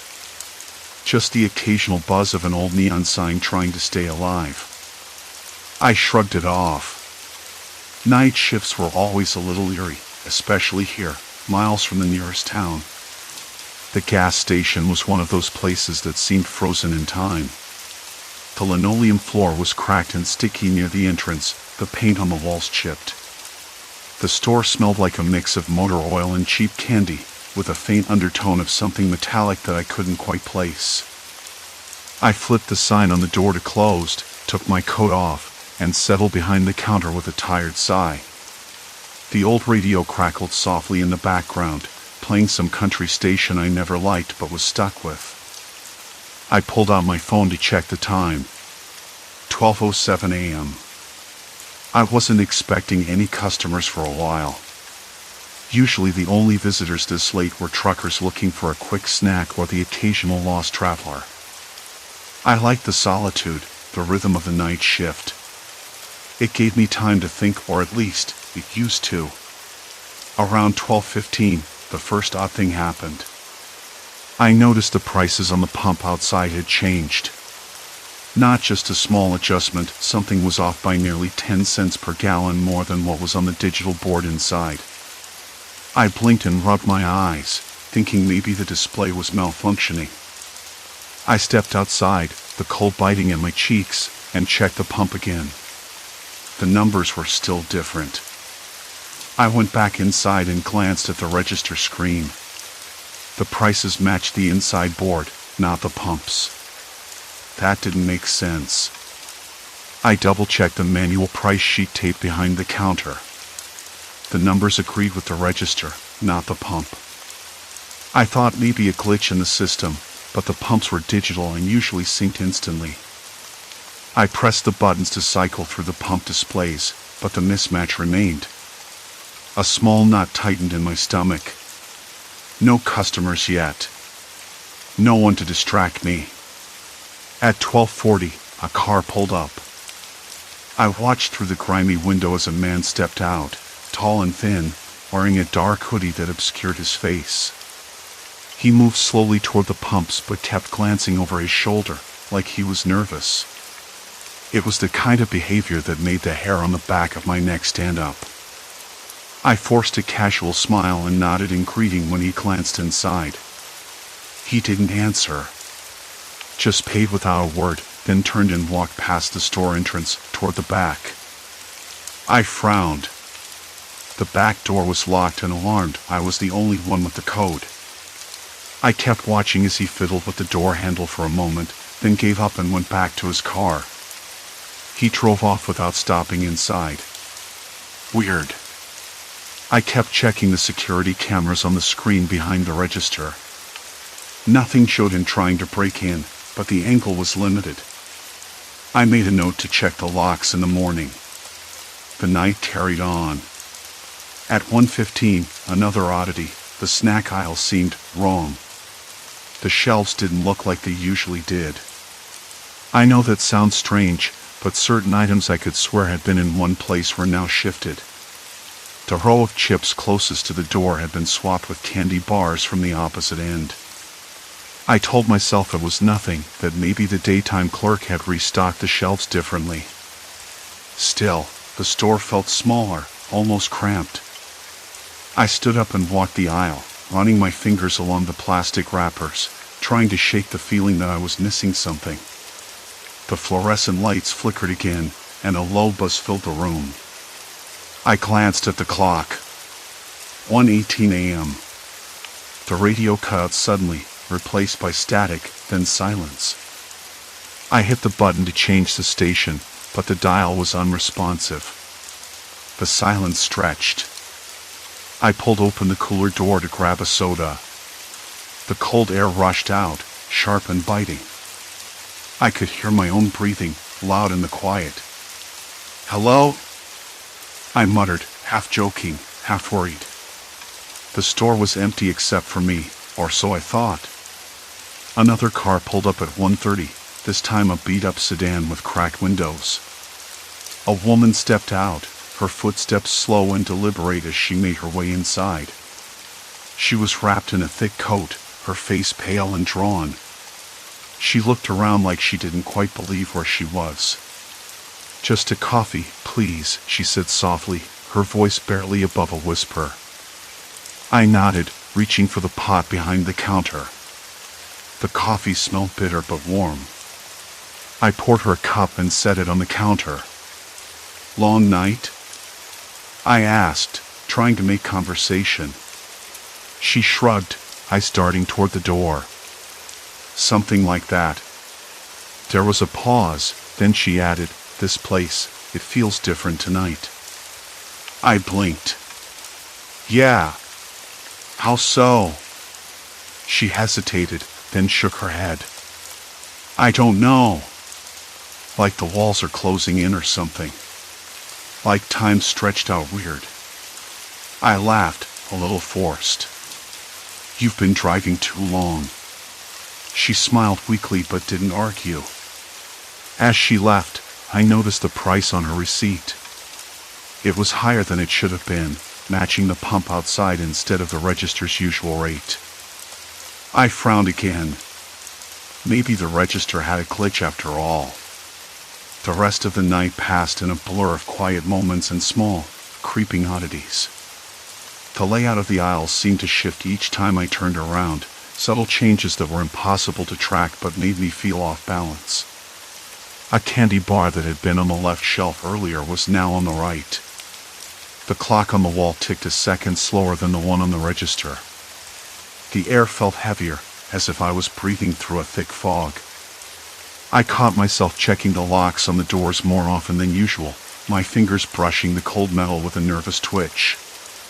The man who had tried the back door came back once more, lingering near the pumps but never stepping inside. I didn't see his face clearly in the dark, but his presence felt like a question without an answer. By 3 a.m., I was exhausted, rubbing my eyes and wondering if I was imagining everything. Maybe the weirdness was just a trick of sleep deprivation, or a glitch in the system. Maybe it was the isolation getting to me. But I couldn't shake the feeling that something was watching, waiting, measured and silent. At 3:15, I noticed the store's front door was slightly ajar. Not cracked, not swinging in the wind, but open enough to let in a sliver of cold night air that smelled faintly of rain and dust. I'd locked it earlier, and the alarm hadn't gone off. I approached slowly, heartbeat quickening, and reached out to close it. As my fingers brushed the handle, a sudden chill ran down my spine. I glanced around. The street outside was deserted, the gas pumps dark and still. I locked the door again, triple-checked the alarm panel, and turned back to the counter. My hands trembled slightly. The radio still silent. The clock still slow. I wasn't sure what was worse, the feeling that I was losing my grip on reality or that something far more deliberate was unfolding around me, just beneath the surface of this lonely night. I poured another cup of coffee. The bitter taste grounded me, if only for a moment. Then the pump prices flickered again, numbers rising and falling like a pulse I couldn't control. I swallowed hard and waited. By the time the clock on the register finally caught up with the one on the wall, it was nearly 4 a.m. The dim fluorescent light above me hummed with a stubborn flicker that refused to settle into a steady glow. I rubbed my eyes again, tasting the stale, faintly chemical air, and tried to focus on the small monitor behind the counter where the security cameras looped in monochrome. Nothing out of the ordinary. Or at least, nothing I could catch. But nothing felt ordinary anymore. I kept replaying the strange man who'd lingered by the pumps, the one who had tried the back door earlier. The shadow of his presence wasn't just a memory, it was a weight pressing against the thin walls of the store. I'd checked the locks 4 times since then, tracing the cold metal bolts with fingers that trembled despite my efforts to keep steady. What was he waiting for? Or was it me he wanted? I shook the thought away and decided I couldn't just sit here drifting into paranoia. I needed proof. Something concrete to grasp onto, to remind myself that the world wasn't bending around me. First, I checked the pumps. Their prices had shifted again this time, The numbers flickered like a broken neon sign. The price for regular jumped from $3.19 to $2.87 and back again in a rapid dance. I pulled my phone out, recording it, hoping the video would hold up better than my memory. The screen's glow made my fingers feel clammy. The gas station was supposed to be a simple setup: a few pumps in front, the store behind, a handful of aisles lined with snacks and drinks. But tonight, the space was fluid, like a reflection in a disturbed pool. I walked inside, the linoleum floor sending back a faint squeak with every step. The fluorescent tubes buzzed unevenly, and the air, cold and heavy with silence, smelled of burnt coffee and old dust. But the aisles, their arrangement was wrong again. Not drastically different, but enough for me to notice. The candy bars were on the right shelf now, the chips had migrated to the left, and the refrigerated section seemed closer than usual. I stopped mid-aisle, my palm pressed against the rough plaster wall. The texture was familiar and strange at the same time, like a half-remembered dream. I pulled out the store layout map taped near the register. It was supposed to be a fixed blueprint. But the map didn't match the shelves anymore. Not by a little. The snack aisle was marked as being closer to the entrance, but I was deep inside it now, and the entrance was still behind me. I felt a sudden chill. The air had thickened again, and the faint buzz of the lights seemed to stretch longer between flickers. My breath came out unevenly, a dry rasp in the small, closed space. The door chimed. I spun around, startled. The man was back, standing just outside the glass, his face hidden beneath the brim of a hat pulled low. He didn't move, didn't speak. Just watched. I swallowed hard. "Can I help you?" My voice cracked like brittle glass. No answer. Just that steady, unsettling gaze. I locked the door again, sliding the bolt into place with deliberate calm. Inside, the store felt suddenly quieter, the usual hum of the refrigeration units muted. I could hear my own heartbeat, loud and uneven in my ears. I tried to steady my hands, running a cloth over the counter. The fabric was rough against my palms, grounding me. But the man outside remained, a dark silhouette framed by the flickering streetlight. I glanced at the security monitors again. No one visible near the pumps. No movement on any of the cameras except the shadowed figure frozen in place outside the door. The clock ticked forward, but time seemed to stretch and fold in on itself. I wasn't sure if minutes or hours had passed standing there. I needed help. Anyone who could tell me I wasn't losing my mind. I reached for my phone, but the screen was dead. No bars, no signal. Not even the faintest blip. I breathed in slowly, the stale air filling my lungs. I tried to focus on the small things, the faint smell of diesel outside, the scratch of the dry paper receipts in the cash drawer, the sticky residue left by spilled soda on the counter. I decided to check the back room, the storage area, hoping to find a flashlight or a radio. Maybe some sign of a malfunction or an explanation for the oddities. The door creaked as I pushed it open, revealing a narrow, dimly lit space cluttered with boxes and cleaning supplies. The air was cooler here, tinged with the sharp scent of bleach and mildew. I shuffled through the boxes, the rough cardboard edges scraping against my fingertips. In the far corner, I found a small, battery-operated radio. I switched it on. Static filled the silence, crackling and hissing. Then, a voice. Distant, broken, but unmistakably human. "Did you see him? Near the pumps? He's been watching for hours." The voice faded into static again. I turned the dial, trying to catch more. Another voice came through, this time clearer. Something's wrong with this place. The prices keep changing. The aisles don't stay put. I don't think we're alone. My stomach twisted. The voice was unfamiliar, but the words hit too close to home.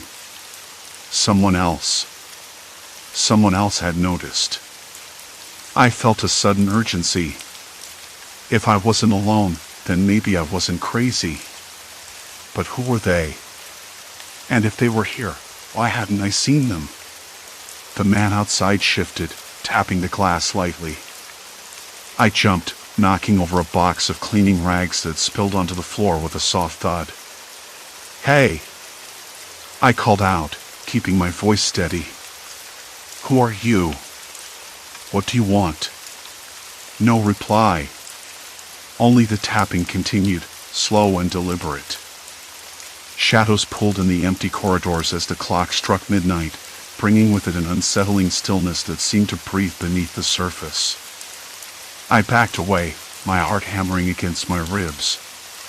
The store felt smaller, the walls closing in. I tried to shake the rising panic, telling myself it was just a strange man, maybe a vagrant or a prankster. But something about him wasn't right. The way he watched, the way he waited without moving.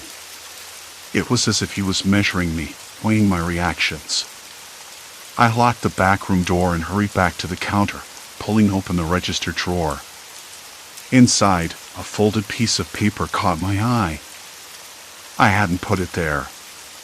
Unfolding it carefully, I read the hastily scrawled words. "The prices lie. The aisles move. Trust no one." My hands trembled again, this time with cold, sharp dread. Someone else was playing with me. Or maybe I was part of some experiment I hadn't signed up for. The man outside tapped the glass one last time before stepping back into the shadows. The streetlight flickered, and when it came back on, he was gone. Silence. Complete silence. I stared at the paper, the words burning into my mind. The store was no longer just a gas station. It was a trap. A labyrinth. And I was the only prisoner. I had to find answers. And fast. The tapping against the glass stopped the moment I called out. Silence. Complete silence. I strained my eyes, trying to catch a glimpse of the man beyond the foggy window, but the night had swallowed him whole. No shadow, no movement. Just the faint hum of the fluorescent bulbs overhead and the distant drone of a speeding truck somewhere on the highway. I sank back behind the counter, hands trembling as the radio crackled again, static filling the small store like a thick fog. The voice returned, breaking through with a rasping edge. "You're not supposed to be here. None of us are." My breath caught. That voice sounded even closer this time, as if someone was crouched right beside the speaker, whispering directly into the receiver. I twisted the dial desperately, trying to find a clearer signal, but the words dissolved into white noise, fragments of sentences lost in the hiss. Not supposed to be here. What did that mean? Was it a warning? A threat? My mind spun, replaying every strange thing I'd noticed, the shifting aisles, the fluctuating prices, the customers who seemed to move in jerks, like puppets on invisible strings. I glanced toward the door. Locked. I checked just an hour ago. The lock was old but solid. No way out without a key. And I didn't have one. That was the first time it really sank in. I was trapped. Not just in this gas station, but in whatever game was unfolding around me. I tried to steady my breathing, focusing on the smell of stale coffee lingering in the air, the faint metallic tang of the register, the rough grain of the counter beneath my fingertips. These small details felt real, grounded me. But then I remembered the aisles. Last night, I'd walked down the snack aisle only to find it rearranged minutes later, the chips and candy switched, the shelves taller, narrower, as if the store itself was reshaping around me. I wasn't imagining that. Was I? A flicker caught my eye, the overhead light buzzed and dipped, casting long shadows that seemed to pulse. I blinked. The layout had shifted again. The freezer aisle was where the lottery tickets had been an hour ago. I rubbed my eyes.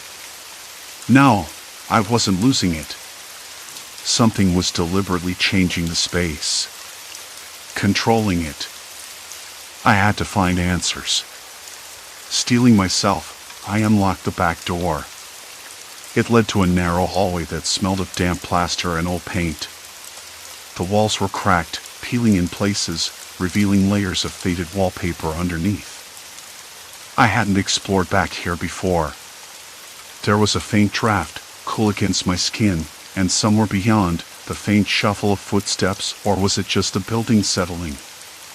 I crept forward, heart pounding in my ears. The hallway turned sharply, leading to a small room I'd never seen before. It was lit by a single bare bulb hanging from the ceiling, its light flickering weakly. Inside, the air was thick with dust and the sharp, chemical sting of cleaning solvents. On the far wall, a bank of old monitors blinked and hummed, black and white screens flickering with static and grainy images. I stepped closer, eyes scanning the grainy footage. The angles were familiar, the pumps outside, the aisles within, even the counter where I'd been standing moments ago. But the strangest thing was the presence of figures moving in the shadows. People. Not customers. Not employees. Figures who never appeared on the cameras during the daytime. One screen caught my attention. A figure stood just outside the gas station, watching through the glass. The same man who had tapped on the window. I felt a cold wave of realization. This wasn't random. It was orchestrated. Someone was watching me, manipulating the environment, and possibly tracking every move I made. The radio crackled again. This time, a clearer voice. You've stepped too deep. There's no way back now. My hands clenched into fists. No way back. That phrase echoed in my mind. I had thought I could leave, that eventually the night would end, and I'd walk out of this place and never look back. But now it felt like I'd crossed a line. The gas station, the shifting aisles, the strange visitors, it was all part of something bigger, something I couldn't escape. I tried the front door again. Still locked. No key in sight. My phone was dead. No signal outside. The sense of isolation pressed down on me like a heavy blanket. Then, a sound from the store.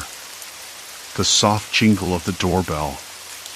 It was subtle but unmistakable, the small bell above the entrance, meant to alert me to customers. But the store had been empty for hours. I froze. The door handle rattled. Slow, deliberate. Hello? I called, voice barely above a whisper. No answer. The handle twisted again, then stopped. I backed away, heart hammering, eyes darting to the nearby aisles. The layout had shifted once more. The snacks I had just scanned were gone. In their place, a narrow corridor leading deeper into the store, where I'd never ventured before. Curiosity warred with caution. I knew I should stay put, lock myself behind the counter, but something urged me forward. A need to understand. I stepped into the narrow passage. The floor beneath my boots was cold, the tiles worn smooth by years of foot traffic. The air smelled faintly of mildew and something else metallic, like blood or rust. I couldn't tell. At the end of the corridor, a door. Painted dull gray, chipped. Fog crept through the deserted halls, muffling footsteps and smothering the distant echoes of a day long ended. I pressed my face close, peering inside. The room was dark but for a single chair in the center, facing away from me. A figure sat there, shoulders hunched, head bowed. I cleared my throat. The figure turned slowly. Not a man. Not a woman. Just a face, blank, expressionless. Too still, too perfect. Like a mannequin. Then the face shifted, a twitch in the jaw, eyes flickering with something unreadable. "You're here," the voice whispered, dry and hollow. "You can't leave." My throat tightened. "Who are you? What is this place?" The figure laughed, low and hollow, a sound that scraped the edges of my mind. "This is your reality now. Your choice ended the moment you stepped inside." Behind me, the door slammed shut with a finality that made my knees buckle. The room plunged into darkness. I was alone. Or so I thought. A faint tapping returned, this time from inside the walls. A rhythmic pulse that matched the pounding of my heart. I pressed my back against the cold door, sliding down until I was seated on the floor. The air felt thick, almost suffocating, charged with an electric tension I couldn't explain. I had crossed a point of no return. Whatever this place was, whatever game was being played, I was trapped inside its labyrinth, caught between shifting walls and silent watchers. Outside, the radio buzzed one last time. "Welcome. You belong here." The lights flickered. The monitors went dark. And the night stretched on. The door was cold under my fingertips, the paint rough and flaky, more brittle than I expected. I pressed my ear against it, holding my breath. No sound. Just the low hum of the fluorescent lights behind me, their buzz faint but steady, like a distant warning. The smell, I caught it again, metallic, sharp, like iron mixed with something sour. I swallowed hard, the dry air scratching at my throat. I hesitated. The corridor behind me seemed to shrink, walls closing in tighter, the faint flicker of the overhead bulb stretching shadows longer. I could have sworn I heard something shift, soft, almost inaudible, from the other side of the door. A breath. A shuffle? I wasn't sure, but it pulled at my nerves like a loose thread threatening to unravel everything. I looked back toward the main store. The aisles I'd known so well had disappeared again, replaced by that endless maze I'd been trapped in for hours. The register was miles away, or at least it felt that way. I felt stranded, like a rat caught in a maze I'd never agreed to enter. My fingers trembled as I found the rusty knob and turned it. The door creaked open, slow, deliberate, the sound scraping against the silence like claws on plaster. Beyond was a small room, lit only by a single bare bulb dangling from the ceiling. The light buzzed and flickered, casting uneven pools of yellow across cracked linoleum. Inside, a chair sat in the center, facing away from me. The back was scratched up, the paint peeling like old skin. I hesitated again, breath catching in my chest. The air smelled stronger here, metal and sweat, but also something faintly sweet, like a sickly old perfume someone had worn to cover up a bad smell. "Hello?" I said, voice cracking, the only sound besides the flickering bulb. No response. Just the faint drip of water from somewhere unseen. My shoes echoed on the floor, loud and unnatural in the cramped space. I edged closer. The chair wasn't empty. A figure slumped in it, shoulders hunched, head bowed. I blinked, heart thudding hard enough to drown out everything else. It was a man. His clothes were rumpled, stained, like he'd been there for days. His hair hung in greasy strands, and I could see the pale skin of his neck, mottled and clammy. "Sir?" I tried again. My voice sounded small, unsure. "Are you okay?" He didn't move. I reached out, hesitating, fingertips brushing the fabric of his jacket. It was cold, almost icy. The man jerked suddenly, head snapping up. His eyes met mine wide, glassy, unfocused. "Why?" His voice was hoarse, almost a whisper. "Why are you here?" I swallowed. I work here." I don't know how you got in. He laughed, a low, ragged sound that echoed off the peeling walls. Nobody works here. Not really. Not anymore. I stepped back, heart hammering. The air felt heavier, like I'd breathed in a room full of smoke. What was he talking about? The gas station was still open. I'd been here all night.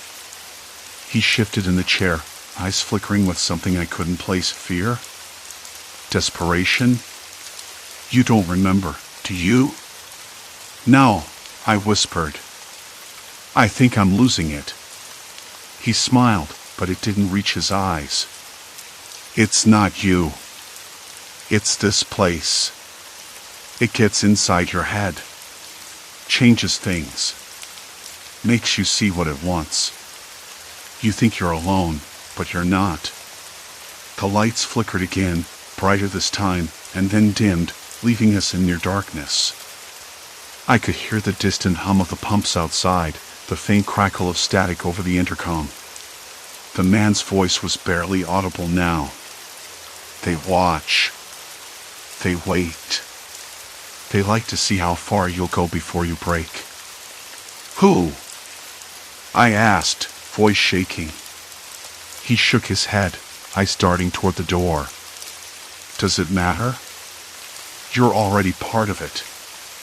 I wanted to run, but my legs felt rooted to the spot. The wall seemed to breathe, the air thickening with every second. I could feel my pulse in my ears, the cold sweat tracing lines down my neck. Look, I said, trying to keep my voice steady. If you're stuck here, maybe we can figure this out together. He laughed again, a bitter sound. You don't get it. No one leaves. Not really. Suddenly, the door slammed shut behind me.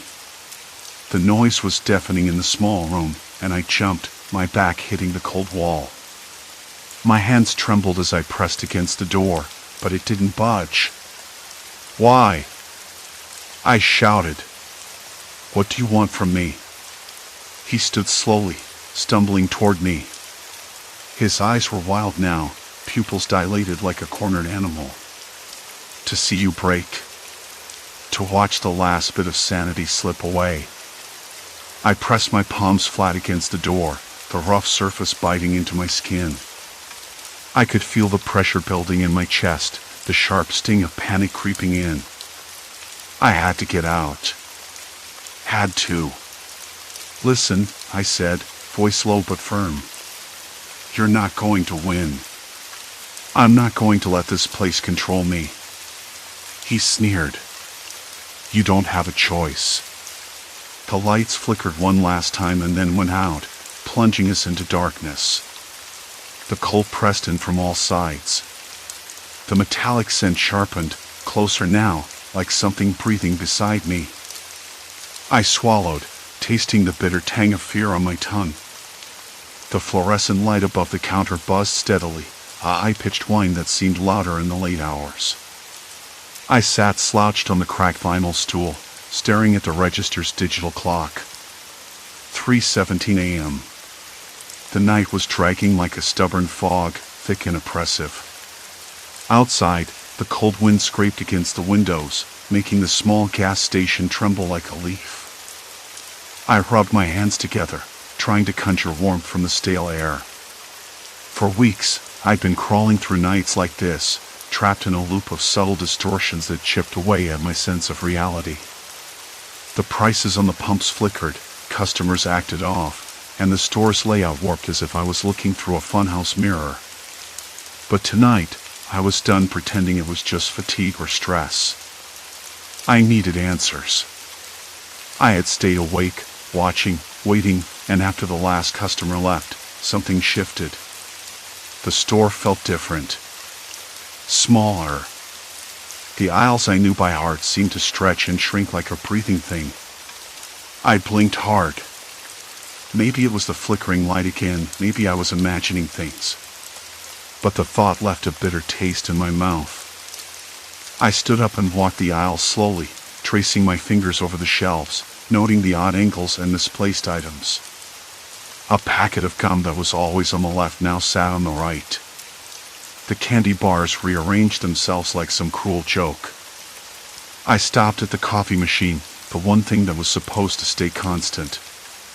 The handle was sticky, the smell sharp and burnt, but the button labels had shifted. Regular was now bold, and decaf disappeared entirely. My phone buzzed in my pocket, a vibration that felt like a punch in the gut. I pulled it out, expecting a message from my manager or a missed call from my sister.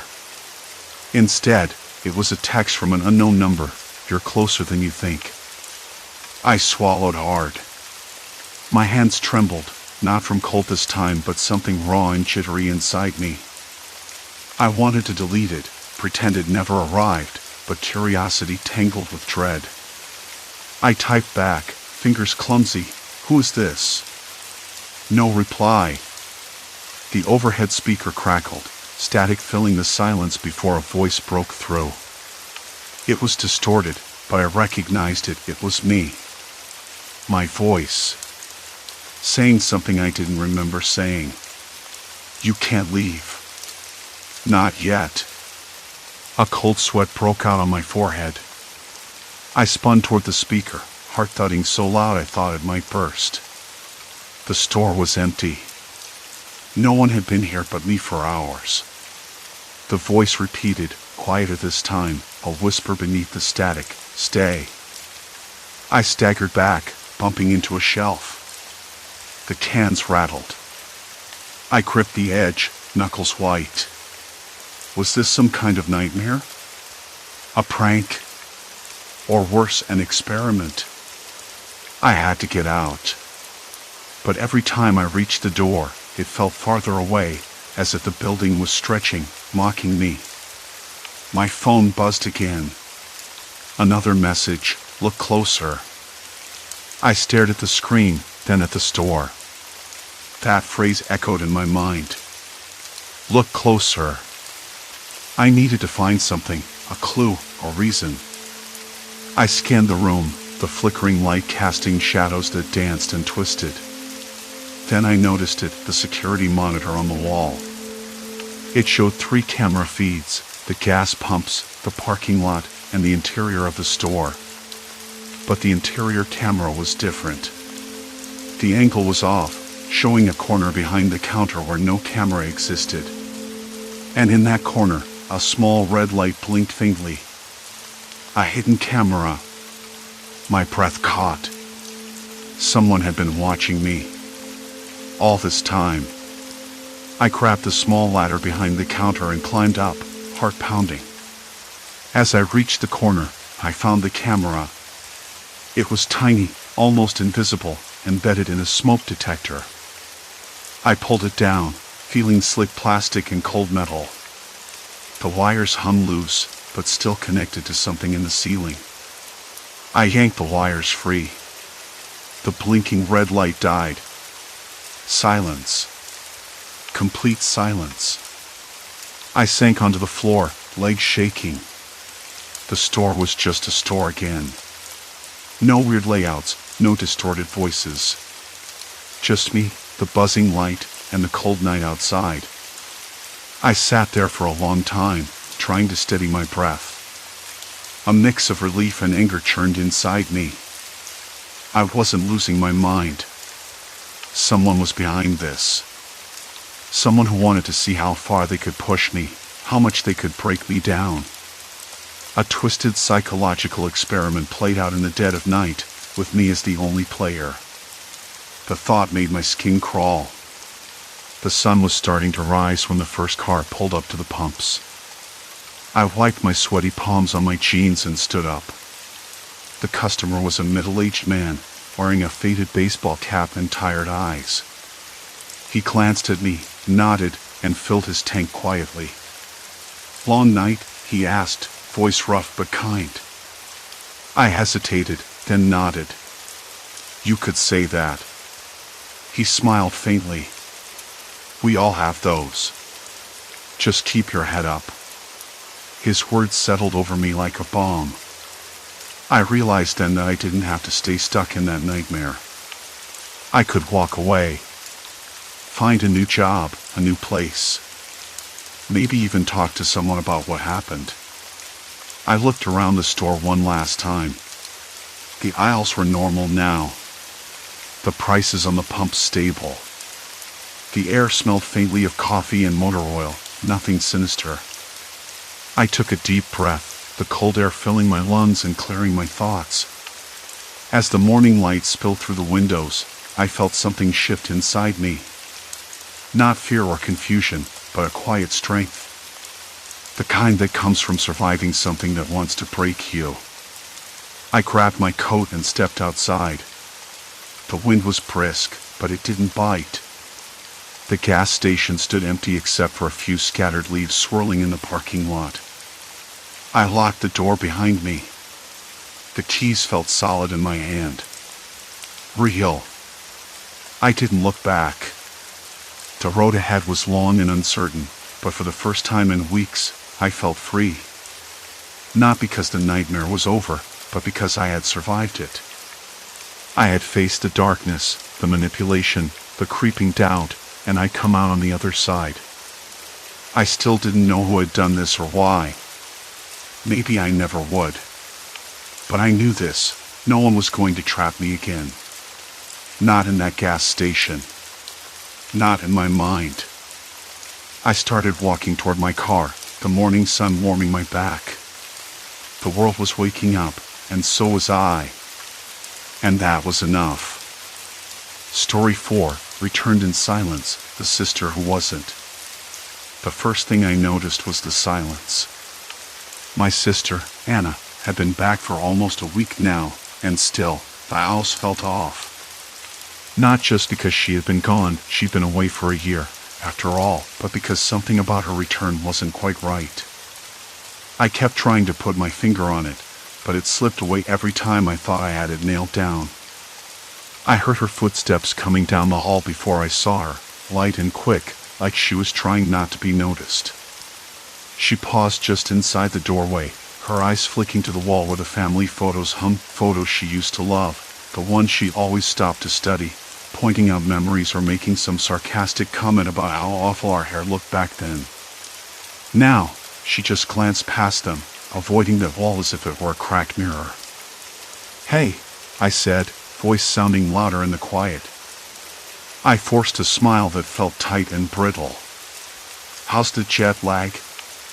She shrugged, brushing a strand of hair behind her ear. "It's fine," she said, but it wasn't fine.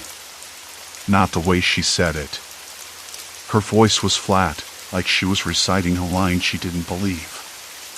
I wanted to press her, to ask about the year abroad, about the places she'd been, the people she'd met, but every time I tried, she shifted the subject or gave me one-word answers. It was like she was closing off, folding in on herself. I wasn't sure if it was exhaustion or something else. The house felt smaller with her back. The familiar creaks in the floorboards, the way the radiator clanked softly in the bedroom, the faint whiff of her shampoo, everything should have been comforting, but instead it made me uneasy. Later that evening, I found her in the kitchen, standing in front of the fridge with the door open, staring blankly at the shelves. "You skipping dinner?" I asked, leaning against the counter. She didn't answer right away, then said, "I'm not that hungry." "Okay." I hesitated. "Did you want to look at those photos?"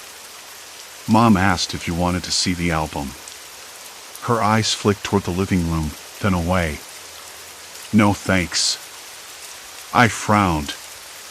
"You used to love those." She shrugged again. "Maybe I don't anymore." It was a small thing, but it felt like a crack in the surface, like she was trying to erase something. I left her there and went to the living room, where my parents and I met every evening to talk about the day. When I mentioned Anna's strange behavior, they looked at me like I'd lost my mind. "Anna?" "She's the same as always," Mom said, her voice firm. "You're imagining things." Dad nodded, chewing on the end of his pen. "Maybe she's just tired from the trip. Give her some time." But the more I watched Anna over the next few days, the more the little things piled up. How she remembered details differently, the way she avoided the photos, the way she sometimes paused mid-sentence, like she was searching for a memory that wasn't there. One afternoon, I found her in the attic, sitting cross-legged among dusty boxes. I climbed up the narrow stairs behind her, the wood creaking under my feet. "What are you doing up here?" I asked. She didn't look up. Just thinking.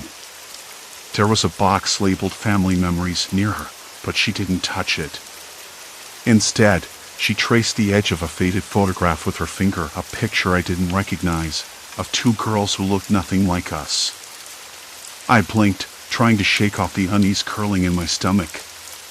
Maybe I was overthinking it. After all, Anna had been away a long time.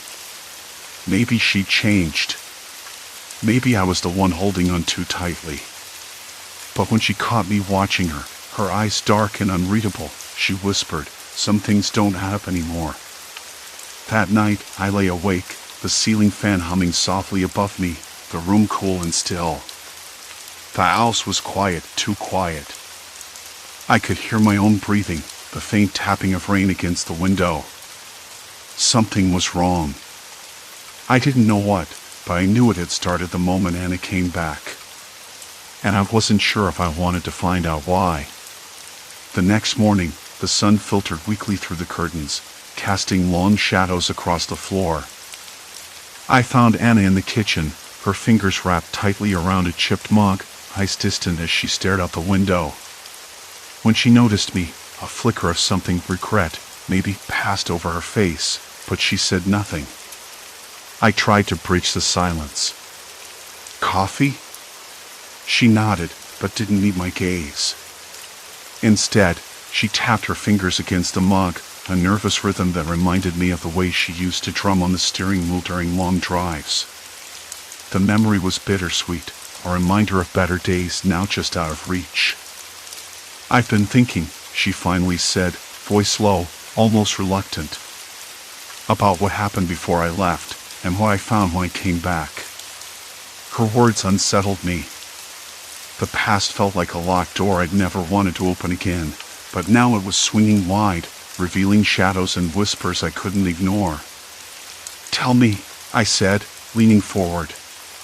Anna's eyes locked onto mine, steady and resolute. "It's not just about us, or even about me. There's something bigger, something I stumbled upon. And it's dangerous." A chill ran down my spine. The ordinary life I thought I had returned to was unraveling, thread by thread.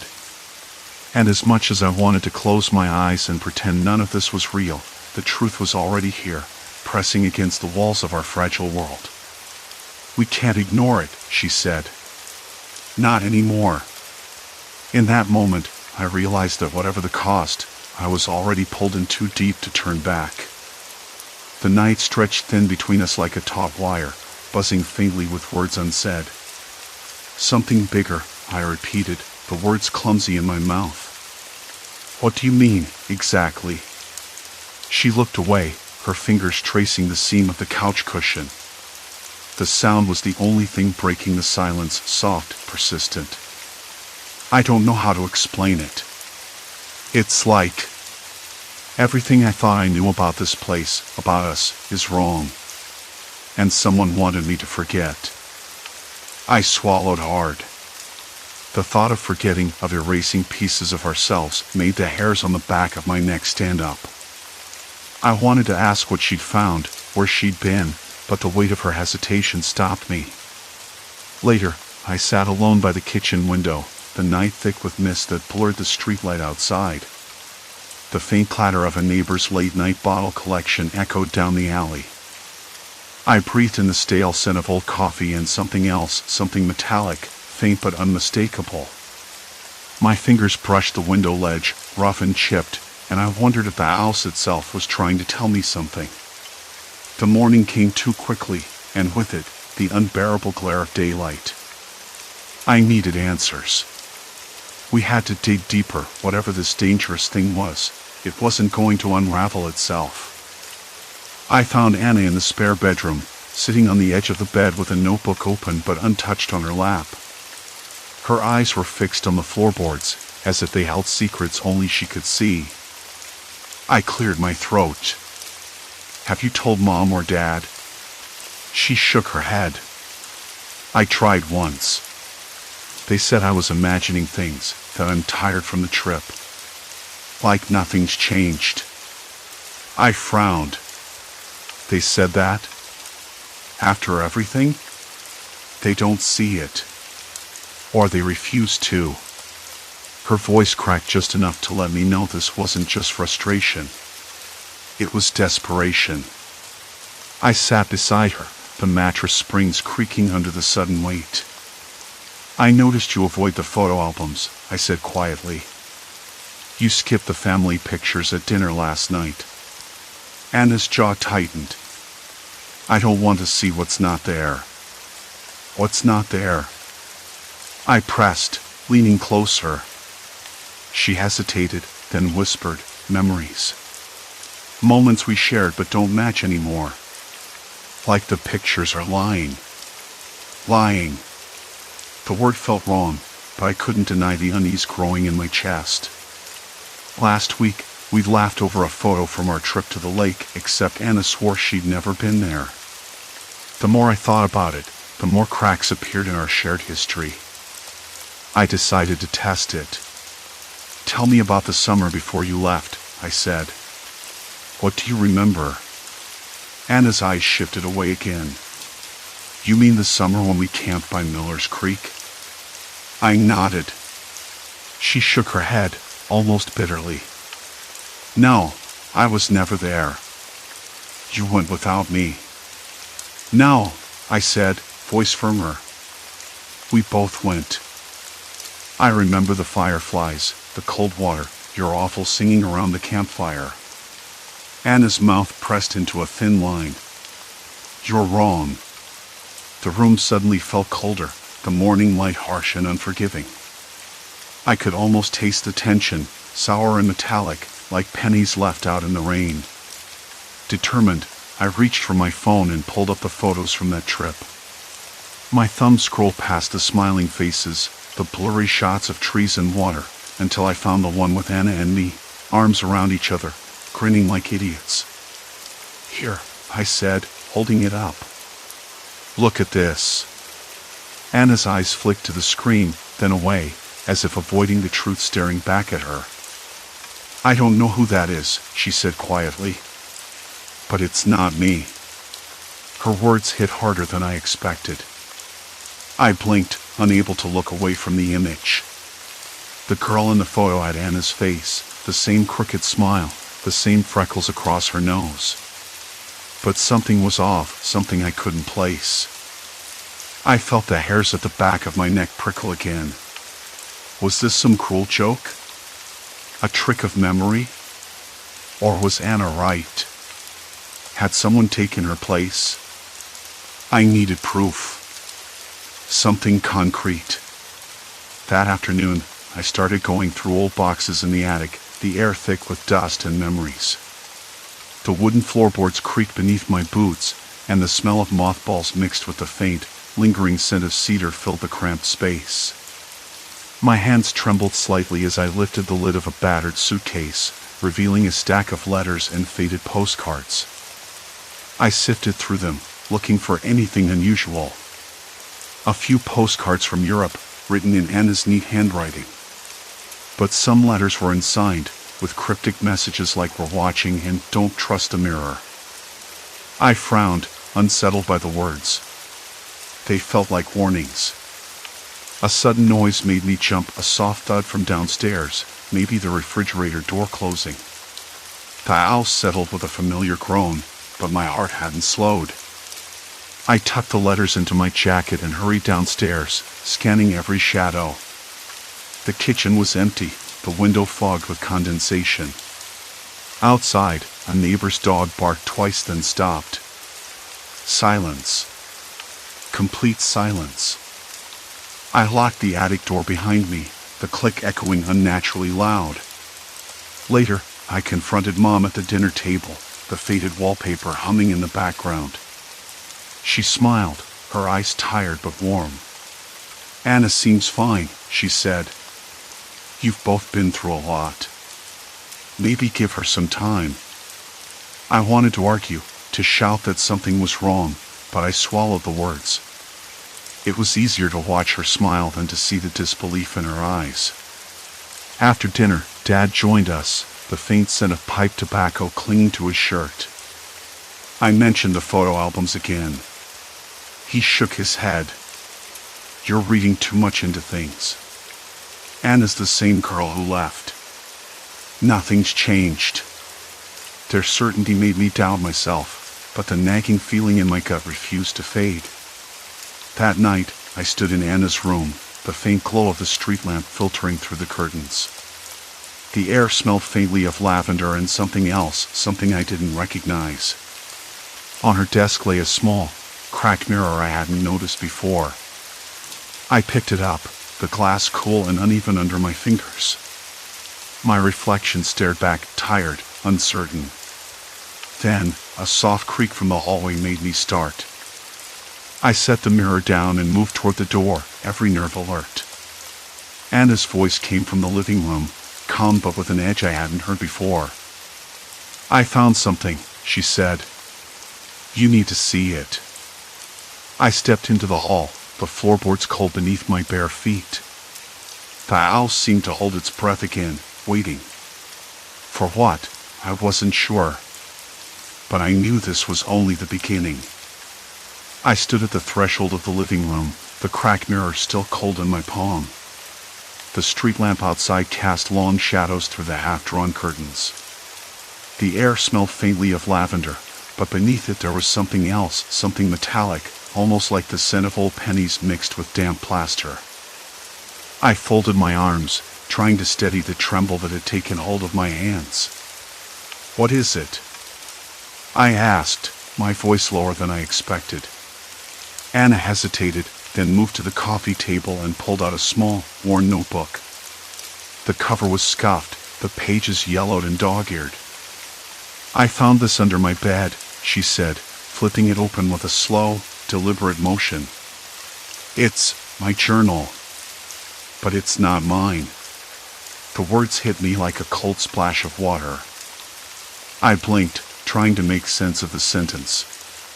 "Not yours? What do you mean?" She pointed to a passage written in tight, neat handwriting. "These entries are dated from last year. But none of this sounds familiar. Things I never did, people I never met. It's like someone else was living my life." I took the notebook and skimmed the pages. The handwriting was definitely Anna's, or at least, it looked like it, but the memories recorded inside twisted into a version of her that didn't match the sister I knew. There was a mention of a man named Mark, someone I'd never heard her mention. A secret job she supposedly had at a bookstore downtown. Events that didn't line up with the timeline of her trip abroad.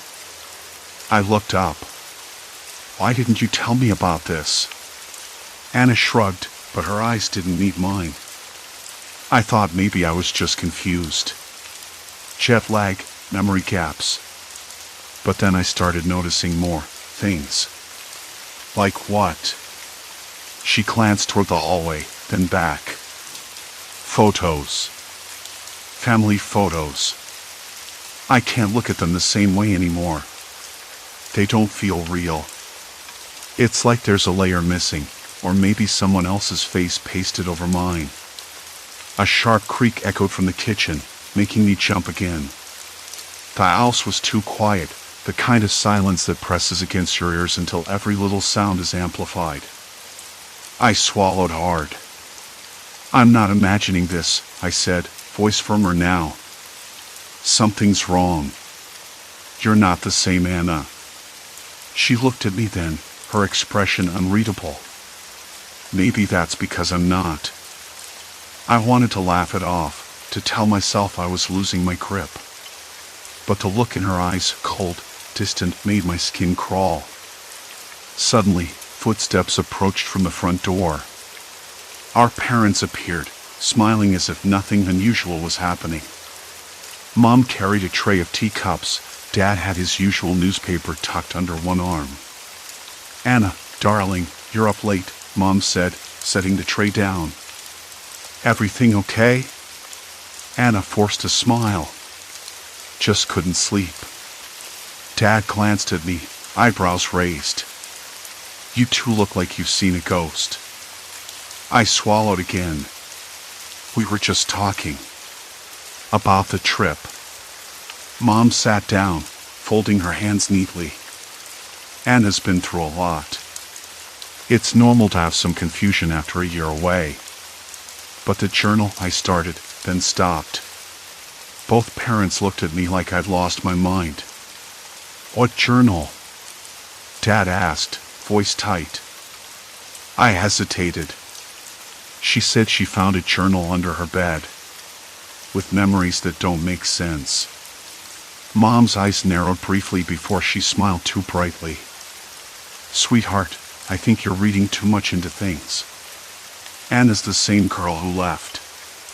Nothing's changed." Their certainty was suffocating. I felt trapped between what I saw and what everyone else insisted was true. But the notebook in my hand weighed heavily, a proof I couldn't dismiss. Later, when the house had settled into the kind of silence that felt like it was listening, I returned to Anna's room. The cracked mirror caught the faint moonlight, casting fractured reflections across the walls. I saw myself staring back, uneasy, second-guessing everything. I flipped through the journal again, studying each entry. One passage caught my eye. "I'm scared of being found out. They don't know who I really am, and if they did, I'd be lost. I can't let them see the cracks." The handwriting shifted here, less neat, more frantic. The words echoed in my mind longer than they should have. The next day, I decided to confront Anna again. I found her in the kitchen, peeling apples with a practiced ease that looked too deliberate. She didn't look up when I entered. "Why won't you talk about Mark?" I asked quietly. She stopped peeling and stared at the fruit in her hands. "Who?" "Mark. The man in your journal. You never mentioned him before." Anna's fingers tightened around the apple. "He doesn't exist." "Then why is he in your journal? Why do you write about him like he's real?" She finally met my gaze, and for a moment, I saw something fragile flicker beneath the surface. Because sometimes, you have to create someone real to make the lies believable. Her words hit harder than I expected. I leaned against the counter, the rough wood pressing into my back. "Anna, if you're not who you say you are, if you're not my sister, then who are you?" She smiled, but it wasn't warm. "You don't want to know. And even if you did, you couldn't walk away. Not now. Not anymore." The kitchen light flickered briefly, the hum of the refrigerator filling the sudden silence. Outside, a dog barked somewhere down the street, distant but sharp. I glanced toward the door, the only exit, and felt the weight of her words settle like a stone in my stomach. "No one leaves," she said softly, almost to herself. A cold sweat broke out across my forehead. The house, once a place of comfort, now felt like a cage. I was trapped. There was no turning back. And whatever this was, whatever had taken my sister's place, it had already claimed me too. "No one leaves." "You don't get to decide that," I said, voice low but steady. The sudden dryness in my throat made swallowing a chore. "I'm not going to stay here, in this, whatever this is." My eyes darted toward the front door again, the one real exit in this house that suddenly felt like a trap. The lock clicked softly in the dark. Locked. Of course it was. She smiled again, the same cold curve of her lips, but this time there was something sharper behind it, like she was enjoying the game. "You think you can just walk out? That it's that simple?" Her fingers tapped the edge of the counter, slow and deliberate. This isn't about the door. It's about what happens once you leave. Or try to.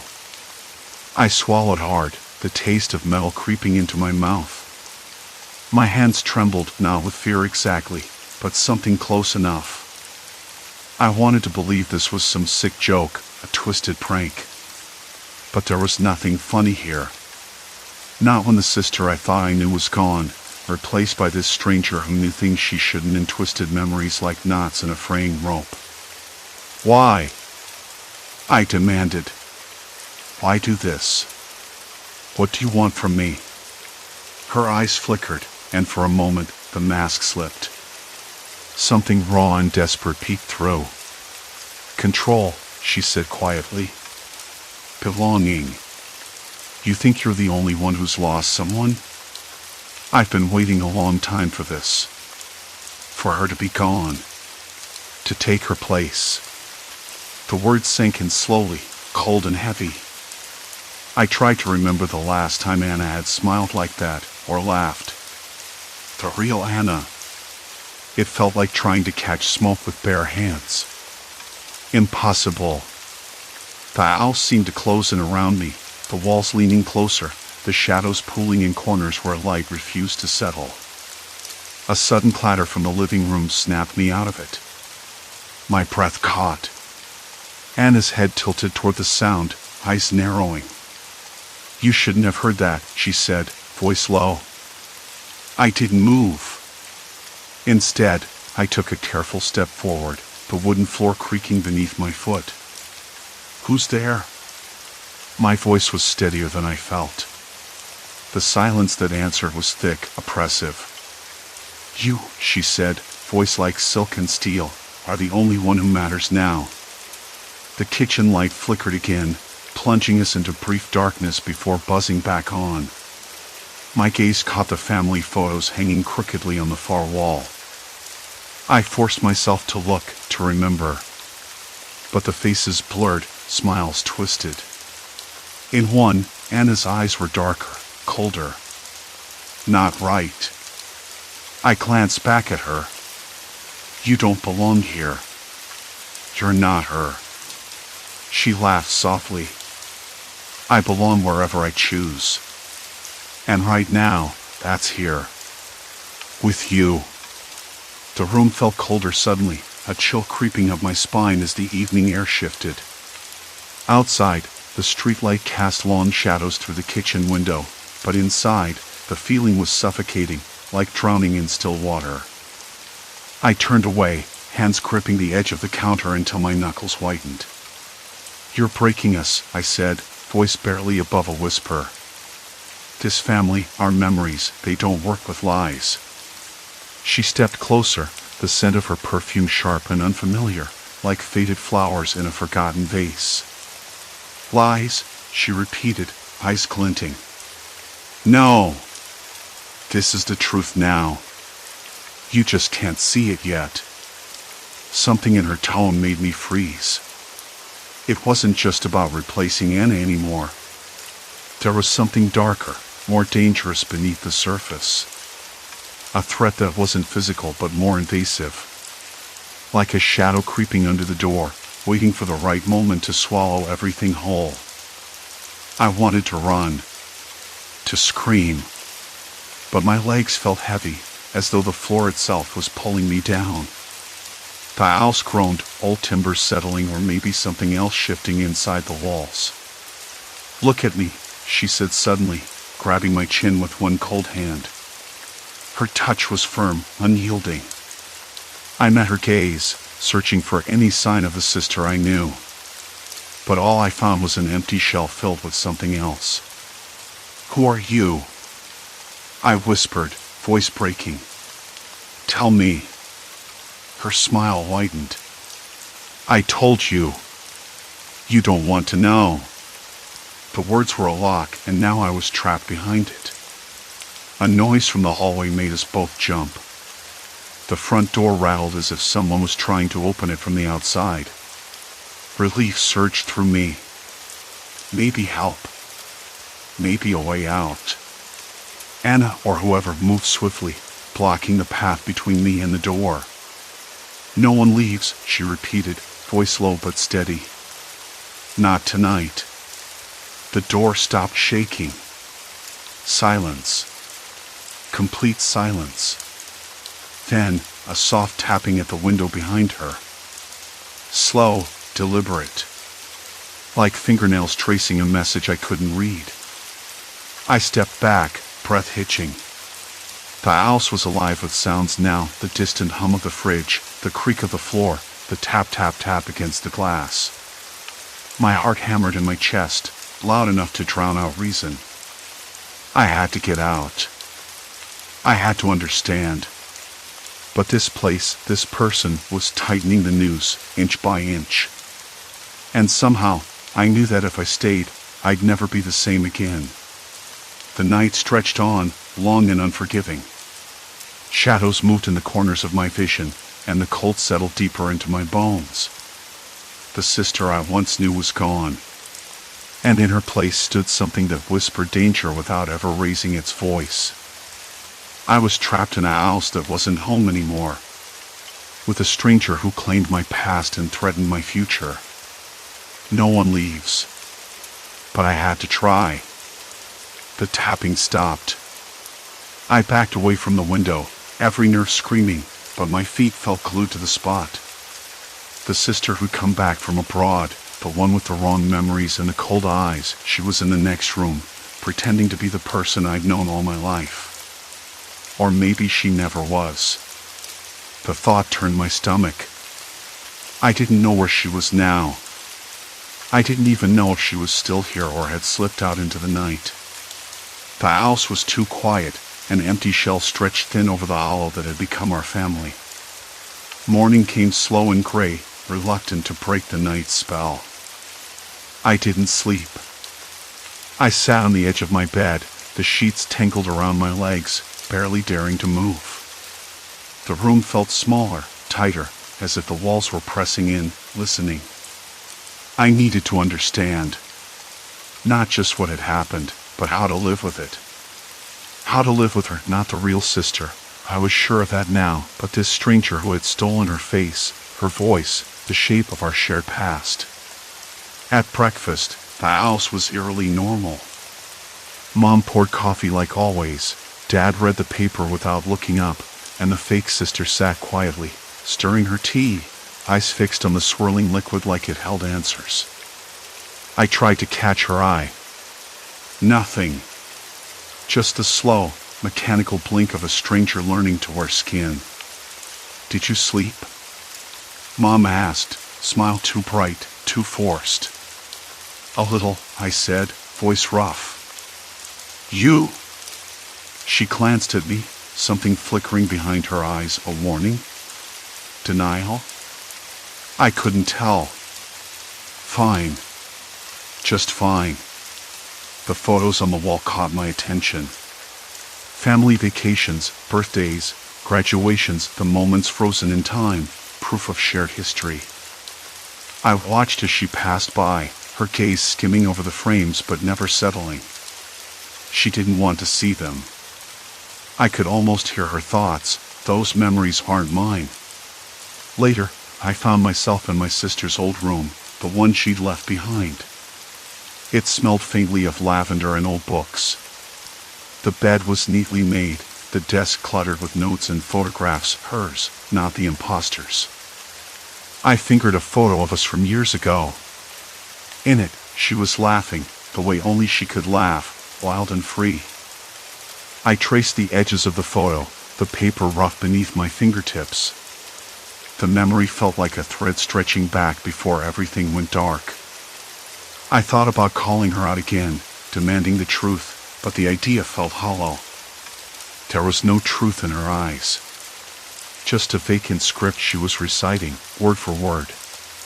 Instead, I started piecing together what little I knew. Her avoidance of the past, the subtle changes in manner, the missing details no one else seemed to notice. And then there was the way the house responded, the creaks, the shadows, the cold drafts that didn't belong in spring.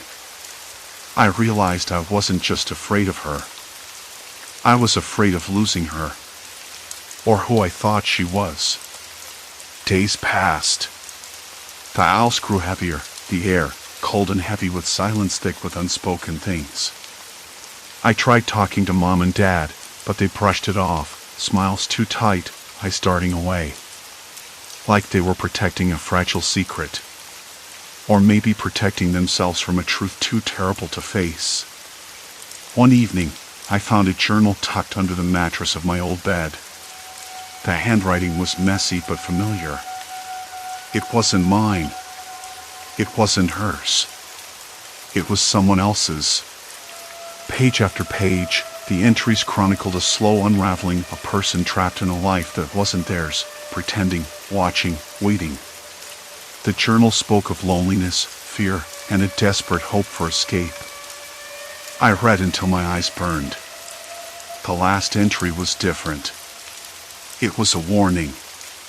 Don't trust the face. It's not what it seems. That night, I sat by the window, the journal open in my lap, the owls breathing around me.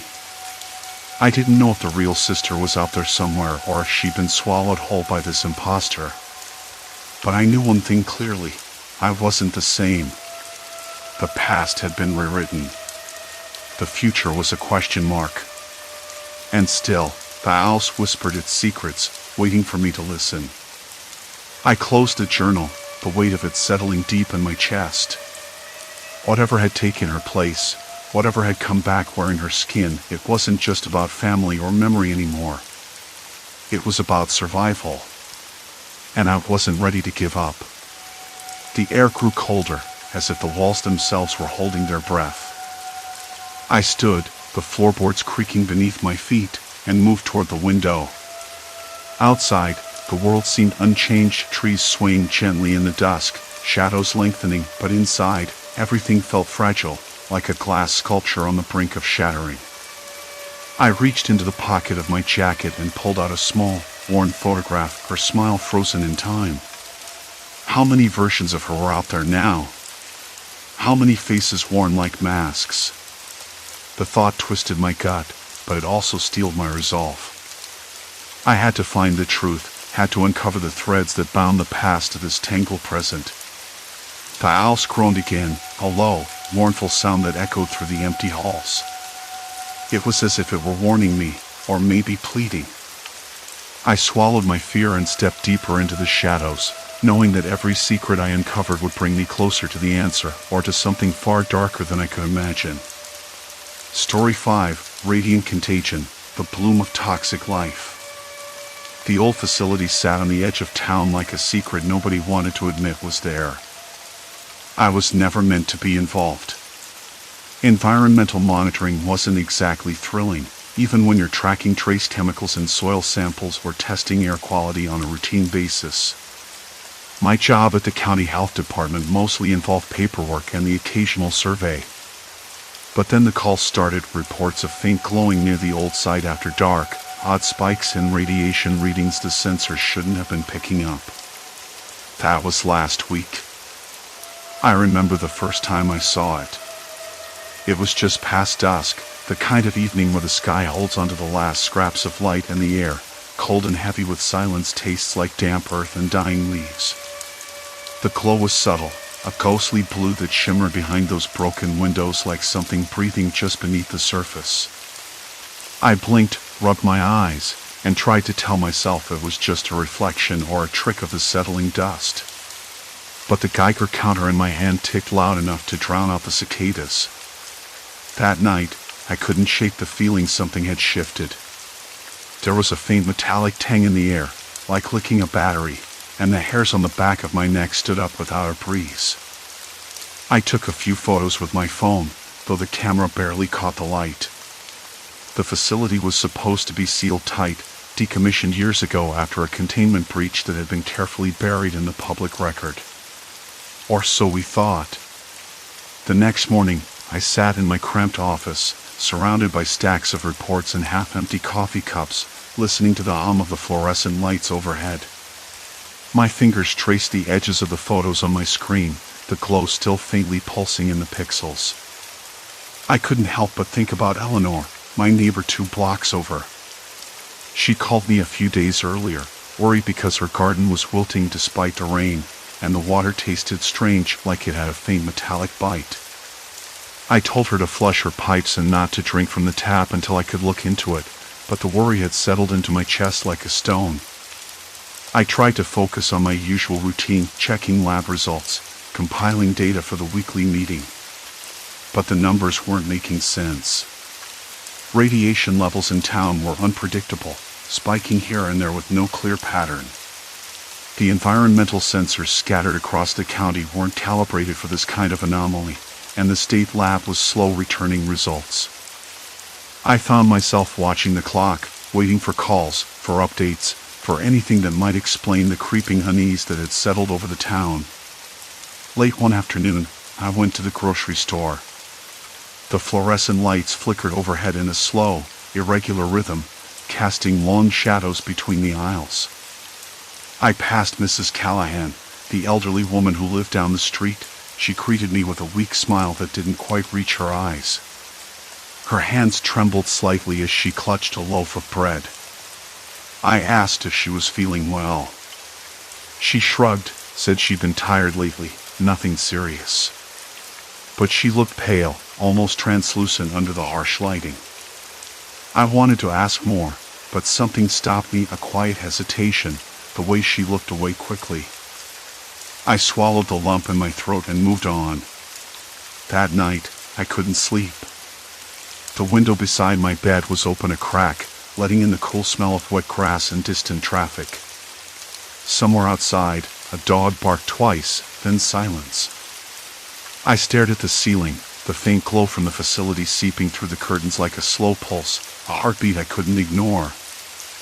I wondered if it was really the old place or something else, something spreading quietly, invisibly, like a shadow sliding over the water. I got up and pulled on my jacket. The air was cooler than usual, and the stars were sharp points in the sky. I walked toward the fence, the rough gravel crunching underfoot. The glow was there again, faint but unmistakable. I held my breath and ran the Geiger counter over the chain links. The clicks came faster, urgent. My hands trembled, and a cold sweat broke out along my spine. I stepped back. The facility wasn't just glowing, it was alive in some way I couldn't understand. I thought about the neighbors, about Eleanor and Mrs. Callahan and the others who might already be caught in whatever was happening. They didn't know it yet, but something invisible was slipping through our water, changing the very air we breathed. I knew I was looking at the first sign of something serious. Something that wasn't going to stay contained behind fences or forgotten in old reports. And I had a sinking feeling that the quiet town I'd always called home was about to become a place I might not recognize. The glow dimmed, then vanished, swallowed by the night. But I couldn't shake the feeling it was only waiting for me, for the rest of us, to see it again. I took a hesitant step forward, heart pounding with a mix of fear and curiosity. Whatever this was, it was alive and watching, weaving itself into the fabric of our world. Tomorrow, I knew, nothing would be the same.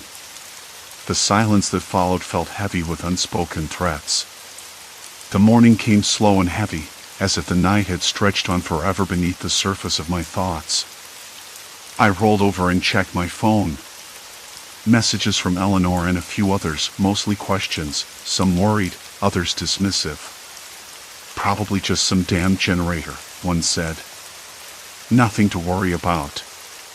I knew better. I could still taste the metallic tang of something wrong in the air. That faint smell beneath the usual damp, like rust and burnt plastic, haunted me. I dressed quickly, grabbing the Geiger counter from my jacket pocket.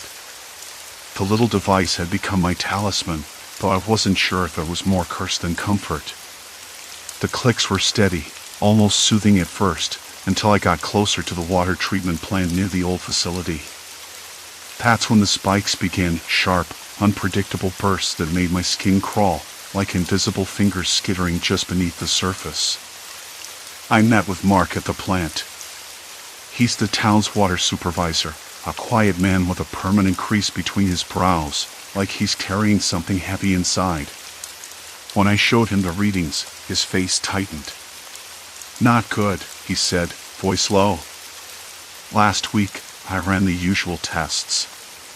Nothing unusual. No spikes. This is new." He wiped sweat from his forehead, though the air was cool. "If it's in the water, we're looking at contamination that's moving faster than I thought." I nodded, feeling the weight of those words.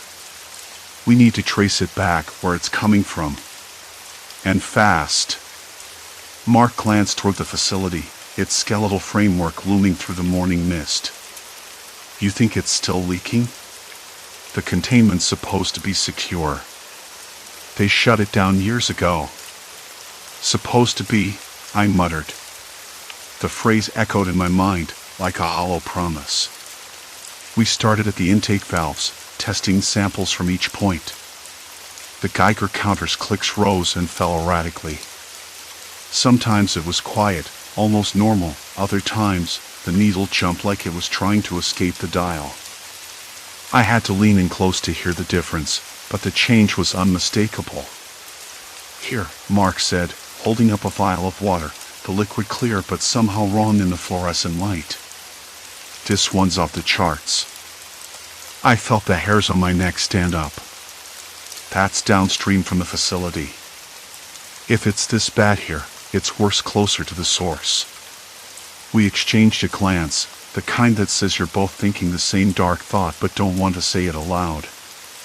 Later, I stopped by Eleanor's house on my way back. She was sitting on her porch, knitting, but her hands trembled as she worked. The porch smelled faintly of antiseptic and old wood. I asked her about the neighbors. "Some are coughing," she said, voice hushed. "Old Mr. Callahan's been in and out of the clinic. They don't know what's wrong. Doctors say it's just a bad cold, but it's not." I watched her eyes, searching. There was fear there, but also something else, an unspoken question about how far this might have spread. I left before the sun fully broke through the clouds, the air thick with the scent of damp earth and something chemical I couldn't place.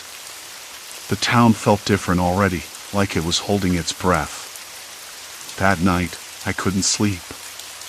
The memory of the glow from the facility burned behind my eyelids.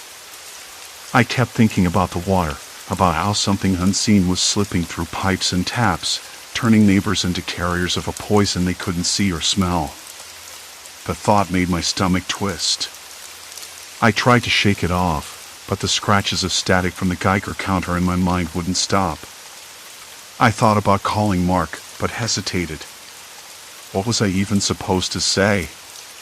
"Hey, I think the whole town's slowly being poisoned, and nobody knows it yet." Not exactly a conversation starter. Instead, I walked the streets, the dark quiet broken by the distant bark of a dog and the rustle of leaves in the wind. I passed by the Callahan house, the windows dark, the porch swing still. I wondered if he was inside, coughing, the invisible poison climbing through his veins. My phone buzzed. A message from an unknown number. They're watching. Don't trust the water. I stared at the screen, numb. Who sent that? Was it a warning or a prank? The line between paranoia and reality was getting thinner by the hour. I slipped the phone back into my pocket and kept walking. The glow returned, faint but unmistakable, pulsing from the facility like a heartbeat beneath the earth. My hands trembled as I raised the Geiger counter again. The clicks were frantic now, too fast, too erratic. The breach wasn't just leaking. It was spreading, and no one seemed prepared for what came next. I swallowed hard, the metallic taste sharper than before.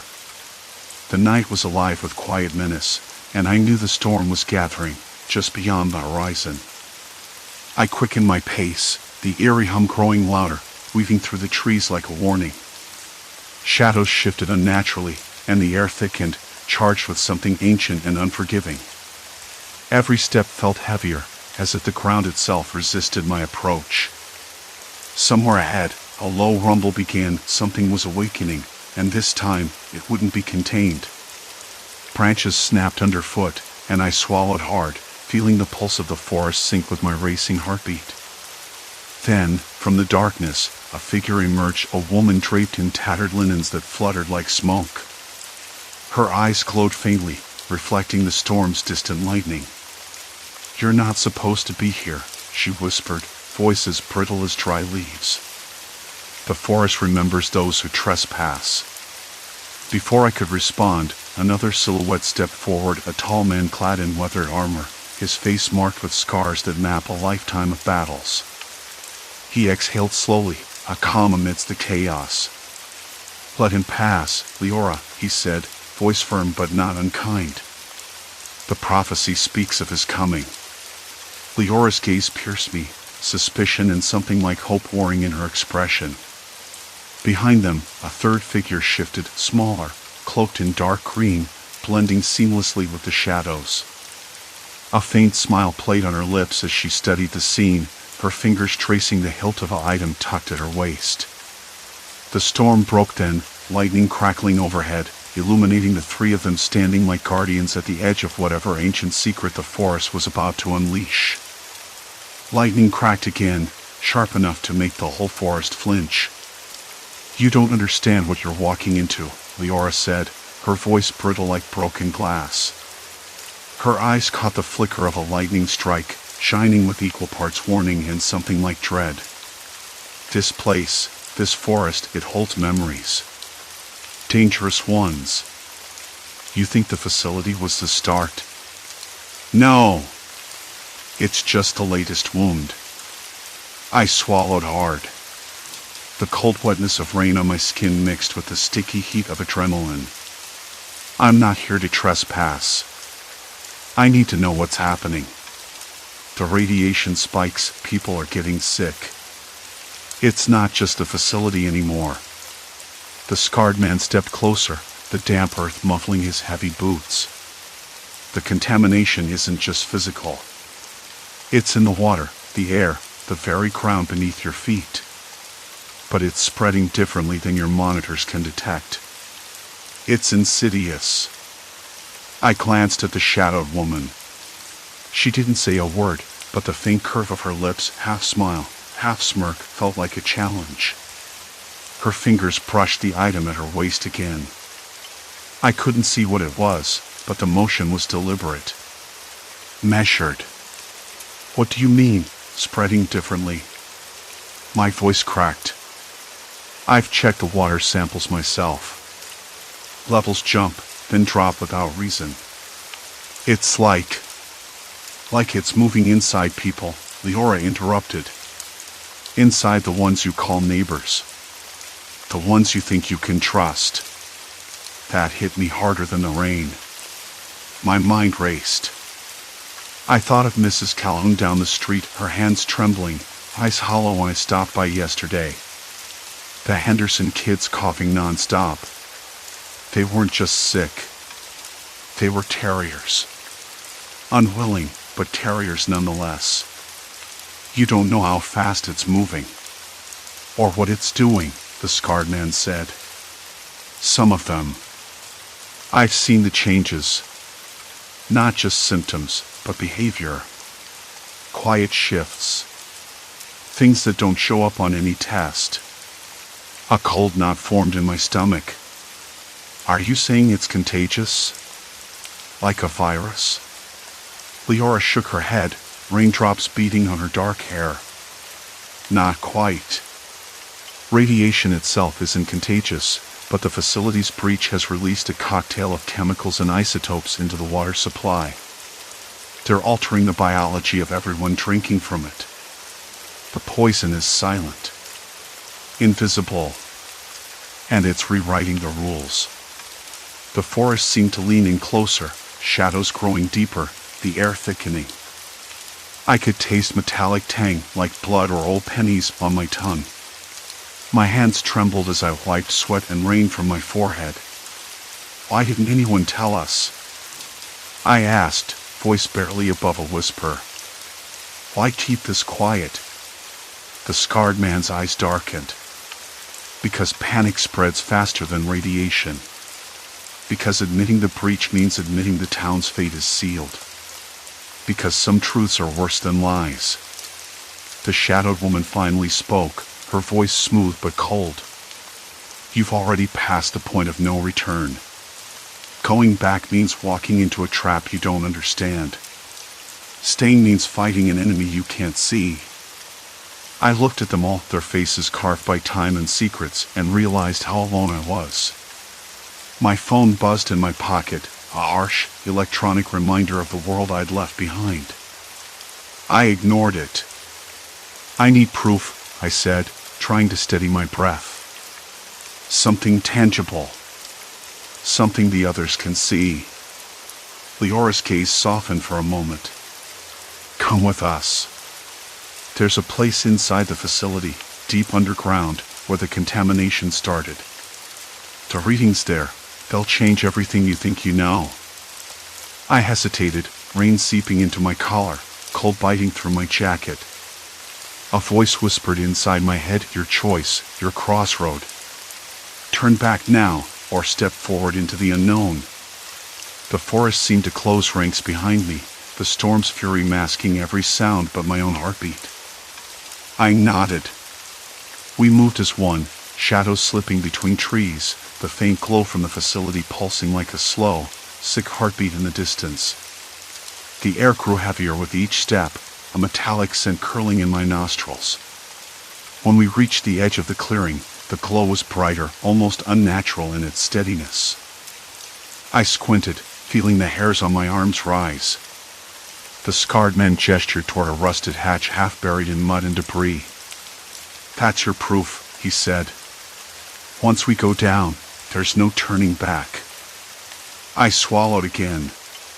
The hatch creaked open, revealing darkness that smelled of old concrete and something fouler beneath. The faint hum of machinery echoed from below, a reminder that the facility was still alive, still dangerous. The shadowed woman slipped inside first, her footsteps swallowed by the abyss. Leora followed, then the scarred man. I hesitated just long enough to feel the full weight of the moment, the loss of escape, the irreversible step into the heart of the poison. With a deep breath that tasted of wet earth and regret, I climbed down after them, leaving the storm and the world I knew behind. The hatch slammed shut above me. Silence. Complete silence. Then the lights flickered on, revealing narrow walls slick with moss and veins of glowing fungus. The air was thick, heavy with a scent both ancient and unsettling.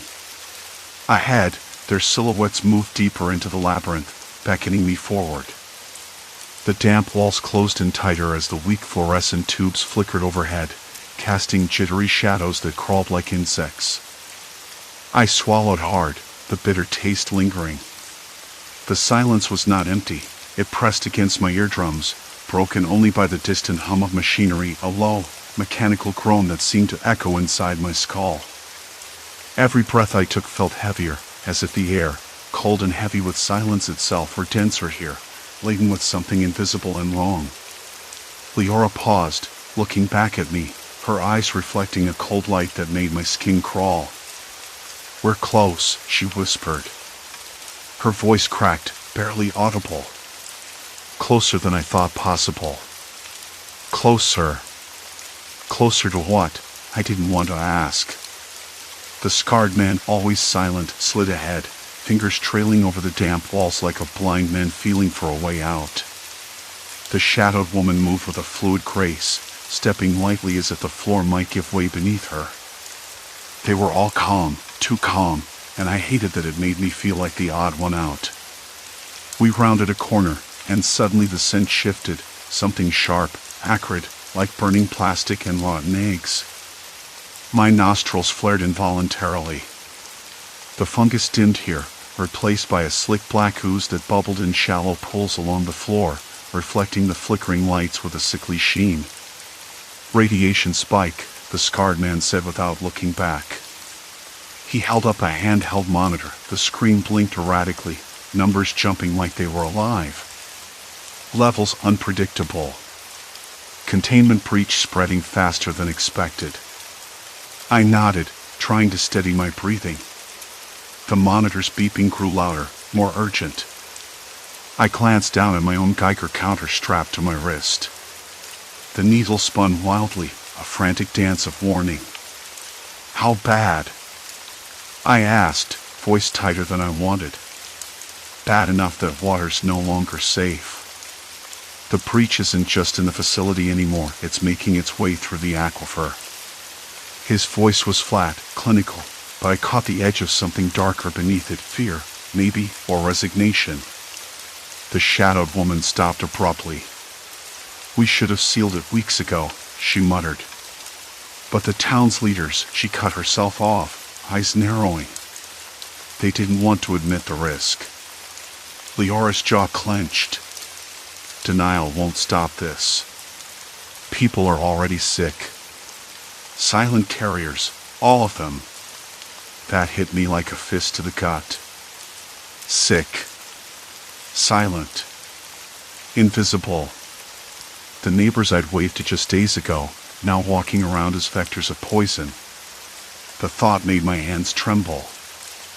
I shoved them deep into my jacket pockets, trying to will the shaking away.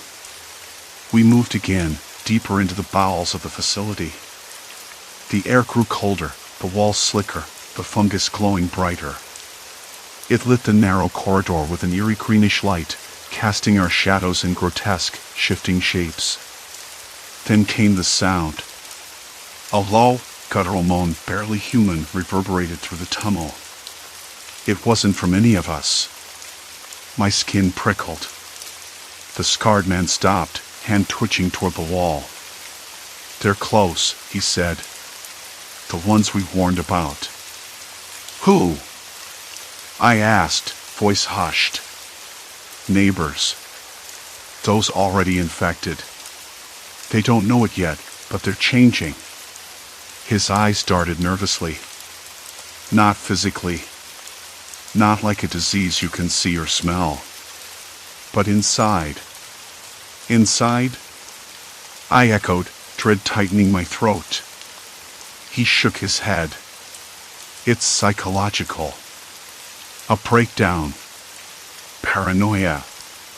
A desperate need to protect what little they have left. They're isolating themselves, cutting off contact. Some have barricaded their homes. Others roam the streets at night, looking for anyone they think might be a threat. I pictured Mrs. Halvorson down the street, the sweet old lady who always baked cookies for the kids, now a silent carrier, eyes darting suspiciously as she slammed her door. The idea made my stomach churn. The shadowed woman moved forward, voice steady. We can't let them stop us. If the water's compromised, everything else will follow. We need to find the source and shut it down. Her words sounded final, but the tremor in her jaw betrayed her calm. We reached a T-junction. The scarred man gestured left, the others nodded in agreement. I hesitated, feeling like I was about to step into a trap. Then I heard it again, the moan, closer this time, laced with desperation and something else. Rage? Leora's eyes met mine. We don't have a choice. I swallowed, nodding. Let's move. The corridor narrowed further, forcing us into single file. The fungal glow flickered, shadows leaping at the edges of my vision. My breathing came out in shallow bursts, the taste of stale air and dirt filling my mouth. Suddenly, a figure lunged from a side passage, a man, gaunt, eyes wild and darting like a trapped animal. His clothes hung loose, stained and torn. He didn't speak. Didn't scream. Just reached out, trembling, desperate. I froze. Easy, the shadowed woman said softly, stepping forward. We're not here to hurt you. The man's gaze locked on hers, and for a moment, something human flickered in those wild eyes. Then he turned and fled into the darkness, leaving behind a stench of sweat and decay. That was close, I whispered, heart hammering. Leora shook her head. They're losing control. The poison isn't just in their veins, it's eating away at their minds. The scarred man checked his monitor again. Radiation levels are spiking rapidly. The containment is failing. We pressed on, the walls closing in until it felt like the facility itself was swallowing us whole. The hum of machinery grew louder, more mechanical, more desperate. Ahead, an enormous rusted valve blocked the corridor. The scarred man knelt beside it, his hands steady despite the shaking in his legs. "This is where the leak started," he said quietly. "If we can close this valve, we might slow the spread." I crouched beside him, fingers brushing the cold metal. It was rough, scarred by years of neglect, but solid. "Help me," he said. Together we worked, twisting against rust and time. The valve groaned, protested, but slowly it turned. A sudden shudder ran through the facility. The lights flickered violently, plunging us into near darkness. The fungal veins pulsed erratically, casting long, twitching shadows. A distant crash echoed, metal on metal, a sound of collapse. Did I just hear the ceiling fall? I asked, voice tight. "We're running out of time," Leora said sharply. "If the structure goes, everything goes." The scarred man tightened his grip on the valve. Almost there. Then the facility shuddered again, stronger this time, shaking dust and grit from above. I stumbled backward, coughing as a fine powder settled over us, gritty and choking. The morning sun was weak, struggling through the thick gray clouds that had settled over town like a dull bruise. I stood outside the old facility, the place where it all began, the faint hum of distant machinery mixing with the occasional drip of water from the rusted pipes overhead. The air was damp and cool, carrying the sharp metallic scent that had become all too familiar. A scent that no one should ever get used to. I ran a hand over my face, feeling the rough stubble beneath my fingers. My hands trembled slightly, whether from fatigue or something deeper, I wasn't sure. The Geiger counter in my pocket was silent now, but I knew the danger hadn't disappeared. It had just been pushed back, for the moment. 2 weeks ago, I was just another local engineer, trying to keep the town's water system running without too many hiccups. Then the reports started trickling in, neighbors complaining of headaches, nausea, strange rashes that didn't heal. At first, I thought it was a flu or some kind of allergy outbreak. It made sense. We'd just come off the wettest spring in a decade. Waterborne illnesses, contamination, they all seemed reasonable. Until the radiation readings showed up. Then everything changed. I looked down the cracked pavement toward the row of houses lining the street. I'd been to most of them in the last few days, clipboard in hand, trying to piece together a map of exposure, symptoms, and water flow.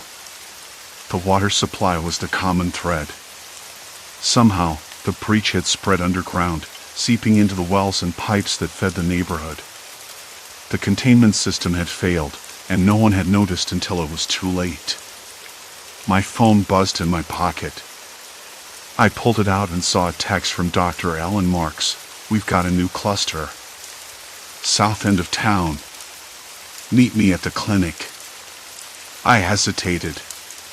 The last thing I wanted was to face more sick neighbors, more fear in their eyes. But I knew I had to go. I locked the gate behind me and started walking, the gravel crunching under my boots. The sky had started to clear, the clouds breaking apart like old bandages peeling away. Still, the air felt heavy, as if everything was holding its breath. At the clinic, Ellen was waiting beside a row of plastic chairs, her face drawn and pale. She looked like she hadn't slept in days, her dark circles deepened by exhaustion. Her voice was low when she saw me. "More cases," she said. "The water tests came back worse than we thought. The levels are spiking again. We're dealing with something that's moving faster than we predicted." I nodded, swallowing hard. The containment breach, it's not just a facility anymore. It's in the water. In the pipes. It's everywhere. She sighed, rubbing the bridge of her nose. And the people, they're terriers now, unknowingly spreading the contamination. It's silent and invisible, but deadly. I rubbed my palms against my jeans, feeling the rough fabric. What can we do? Quarantine the water supply? Shut down the entire system? She shook her head. That would take weeks. By then, it'll be too late for half the town. We need to act fast. We have to isolate the contaminated zones and get people to switch to bottled water immediately. But convincing them, that's the hard part. I thought about Mrs. Carter down the street, who had insisted the water was fine even as her skin blistered. About Tommy, the kid who used to play basketball in the park, now coughing so violently his face turned red. Fear had turned into denial, and denial was a poison all its own. Let's start with the neighbors, I said. Go door to door. Warn them before it spreads any further. Alan gave a weary nod. I'll get the medical supplies ready. You handle the outreach. Outside, the wind picked up, carrying the faint scent of damp earth and something acrid beneath it. The kind of smell that clings to your clothes and lingers in your throat. It was a reminder that the danger was still there, lurking beneath the surface. I spent the afternoon walking through the neighborhoods, clipboard in hand, trying to keep my voice steady as I explained the situation to confused, frightened faces. Some listened. Some didn't. A few refused outright, their eyes hard with stubborn pride or sheer panic. I realized then that the real threat wasn't just the radiation, it was the human instinct to ignore the invisible, to pretend the worst isn't happening. One house stood silent and dark, the curtains drawn tight. I knocked, waited, but no answer came. A dog barked somewhere down the street, sharp and sudden, then was still. The quiet stretched between the houses like a held breath. By evening, I was back at the facility, standing where the faint, eerie glow had first been noticed.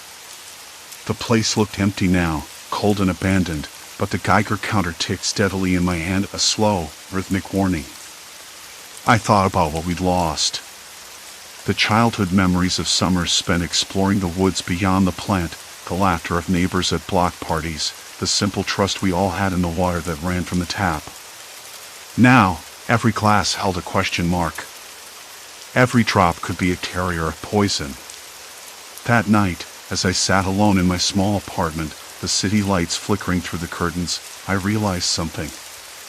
We had survived this far because we faced the truth. Because we refused to look away. But survival wasn't enough anymore. We had to rebuild trust, rebuild community, and find a way to live with the shadow that lingered beneath us. I poured a glass of bottled water and took a slow, deliberate sip. The taste was flat but clean, a small comfort in the chaos. Outside, somewhere beyond the city limits, the old facility sat silent once more, its secrets locked away beneath layers of concrete and rust. I wasn't sure what the future held. The radiation might be contained, the water purified, but the fear that invisible poison would take longer to cleanse. And maybe that was the real lesson. The night deepened, and I closed my eyes, letting the quiet fill the room. Silence. Complete silence. For now. Story 6, Memory Wiped, Pursued by Forgotten Hunters. I woke up coughing. I sat up slowly, my brain foggy, every movement scraping against the dull ache in my skull. The quiet was heavy, but not peaceful. It had that unsettling quality you get when nothing makes sense but you know something's wrong. I ran my fingers over the sheets, trying to ground myself. There was a faint odor, something metallic, like old pennies buried in dust. My phone was gone. No wallet. No keys. Nothing in the pockets except a small slip of paper folded roughly. I unfolded it, hands trembling. Written in neat, almost clinical handwriting, your memory was wiped. Watch the footage. They'll come back. I swallowed hard. They'll come back. The words echoed inside me, but I had no idea who they were, or what wiped even meant. I was alone, but the notes suggested otherwise. The door creaked open. I froze. A man stepped inside, tall, thin, and wearing a lab coat that looked cheap, like something from a costume shop. His eyes were sharp, calculating, and he wore a smile that didn't reach them. "Good, you're awake," he said, voice calm but clipped. "I'm Dr. Lorne. You're safe here, for now. But you need to see this." He held out a tablet. I hesitated, then took it, my fingers brushing the cold screen.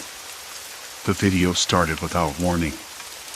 It was grainy footage from a security camera. A figure entered a lab, my figure. The timestamp read 6 hours ago. I watched myself walk through sterile corridors, pass motion sensors, and enter a room with blinking machines and blinking lights. Then the screen cut to a close-up of my face, eyes closed, breathing slow and steady. What is this place?" I asked, voice hoarse. Dr. Lorne's smile faltered. "Not a place you want to be, I promise. This lab conducts experiments, illegal ones. They erase people's memories to extract data from their minds. Information they sell to the highest bidder." I swallowed. My hands trembled against the tablet. "Why me?" He shrugged. "You were a target. Someone with knowledge they wanted, data stored too deep for normal extraction." I looked down at my hands. They felt foreign, almost like someone else's. The weight of what I'd lost pressed in 6 hours wiped clean. No clues. No answers. Outside, a dog barked somewhere distant, sharp and urgent. The fluorescent light flickered again, casting long shadows that danced on the walls. "You need to remember," Dr. Lorne said quietly. "Before they come back." I nodded, but the room felt smaller, colder. The silence returned, thick and suffocating. And I knew this was only the beginning. Dr. Lorne's voice had softened, but there was an edge beneath the calm, a warning I couldn't ignore. "Before they come back." The words echoed, twisted inside me like a knot tightening with every breath. I glanced up, meeting his eyes. They were steady, but I could see the strain behind them, the lines etched deeper than before. "Who?" I asked, voice hoarse. "Who's coming back?"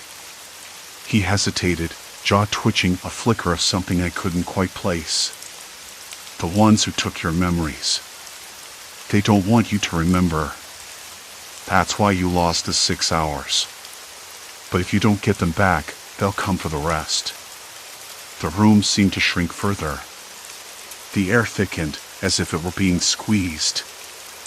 I swallowed hard. Why me? Why those hours in particular? Dr. Lorne pulled a small recorder from his coat pocket, pressing a button to play a voice recording. A woman's voice filled the room, soft but urgent. "If you're hearing this, it means the memories survived. We've been watching, waiting. You're closer than you realize." Static crackled. The message ended abruptly. I stared at the recorder, heart pounding. "Who is she?" He shook his head. "Someone who tried to warn you before. Someone who disappeared." A sudden noise outside the door made us both jump, a faint scratching, like nails dragged across metal. I moved to the door, pressed my ear against it. Footsteps echoed down the corridor, too deliberate to be random. "They're here," I whispered. Dr. Lorne's hand shot out, gripping my shoulder. "Not yet. You need to focus. We can't let them catch you off guard." I swallowed my fear, nodded. My mind raced, trying to piece together fragments I didn't even know I'd stored away, Faces, places, moments flickering just beyond reach. Tell me everything you remember, he urged. I closed my eyes. A flash, an alleyway, rain-slick pavement, the glint of an item. A shadow, someone whispering my name. Wait, I said, pulling back. You said they took my memories. But why did some survive? He hesitated again, then looked me dead in the eye. Because you're different. Your brain, it fights back. But it's fragile. You need to hold on to what's left, or it'll be gone forever. Outside, the barking returned, louder now, frantic. The fluorescent light flickered violently before going out, plunging us into darkness. A cold wave of panic surged through me. Dr. Lorne lit a small flashlight, the beam cutting through the gloom. Time's running out. We have to move.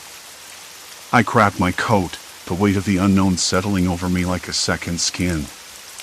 Whatever was coming, whatever I'd lost and would find, this was no longer just about remembering.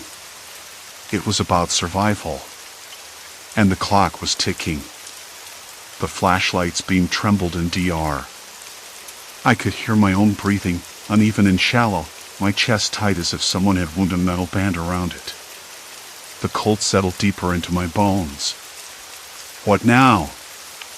I whispered, not sure if it was to him or myself. Lorne didn't answer right away. Instead, he crouched by a battered laptop on the rickety kitchen table, the screen cracked but still faintly glowing. We need to dig deeper, he said finally, fingers flying over the keys. There's more on that camera footage, hidden layers, encrypted files. I might be able to unlock them. I nodded, swallowing hard. The images of me, disoriented, stepping into that lab like a ghost, wouldn't leave me alone. The lab wasn't just some rundown basement or a sketchy clinic. It was a fortress of secrecy. And what they were doing inside, it was worse than I'd imagined. Do you think they know I'm awake? I asked, my voice barely a breath. Maybe, he said, eyes never leaving the screen. But if they do, they haven't made a move yet. That means either they're confident or they're waiting for something. Or someone. The air smelled stale, like old smoke and forgotten meals. I shifted on the threadbare couch, the fabric rough against my skin. My hands trembled despite the warmth of the coat I pulled around myself. Questions tangled in my mind, sharp and relentless. Who were they? Why erase memories? And what had I done to be marked by this? Lorne's fingers paused. Got it, he said quietly. These files, there's a timestamp, another camera angle, and a name. He pulled the laptop closer. The screen flickered as the file loaded, revealing a grainy black and white video from a hidden camera in a hallway. The date was just a few days ago. And there I was again, but this time, my face was clearer, pale, eyes darting nervously. This is the corridor outside the lab, Lorne explained. The place you went in. I leaned closer, the hum of the laptop filling the room. My pulse thumped in my ears. Then, a figure appeared, a man in a crisp white lab coat, clipped and precise. He didn't look like a doctor. More like someone who enjoyed control. He's the one who took you, Lorne said, voice low. Dr. Reinhardt. Runs the whole operation. I swallowed the lump in my throat. Why would a doctor erase memories for money? The question felt ridiculous, but the fear was real. Who pays for something like that? Lorne shook his head. People who want to forget, or people who want to steal what you know without leaving a trace. Black market data. Secrets, identities, maybe even evidence. I closed my eyes. The memory of rain-slick pavement and the shadow whispering my name flickered again. But why me? That's what we're going to find out, Lorne said, shutting the laptop with a snap. First, We need to get you somewhere safe. This place, it's not secure. They could come back. The floorboards creaked underfoot as we moved toward the door. Outside, the city felt eerily quiet. No traffic, no distant voices, just the occasional drip of water from a leaky gutter. The night air was sharp against my skin, carrying a faint scent of gasoline and wet asphalt. We slipped into the street, the shadows folding around us like a cloak. Lauren's voice was low, urgent. We'll head to a friend of mine. Someone who knows how to deal with this kind of thing. But you have to trust me. I wanted to ask more, but my throat was dry, words stuck like stones. Instead, I nodded. Trust felt fragile, yet it was all I had. As we walked, I couldn't shake the feeling of eyes on us, unseen watchers lurking just beyond the streetlight's reach. Every crunch of gravel underfoot sounded like a warning. My mind reeled with possibilities, each darker than the last. When we reached the friend's apartment, the door opened before we could knock. A woman stepped back, her eyes sharp but kind. "Lorne, you brought the subject," she said without hesitation. "Yeah," he replied. "We need to move fast." Inside, the place was cramped but orderly, filled with stacks of books and old medical journals. The smell of strong coffee and something herbal hung in the air. I sank into a chair, the fabric worn but comforting. "Name's Mara," the woman said, pulling a steaming cup toward me. "I've dealt with a few cases like this." I took the cup, the warmth seeping into my fingers. The bitter taste was grounding. "What exactly do they do in that lab?" I asked. Mara hesitated, then spoke in a low voice. "They erase memories to sell data.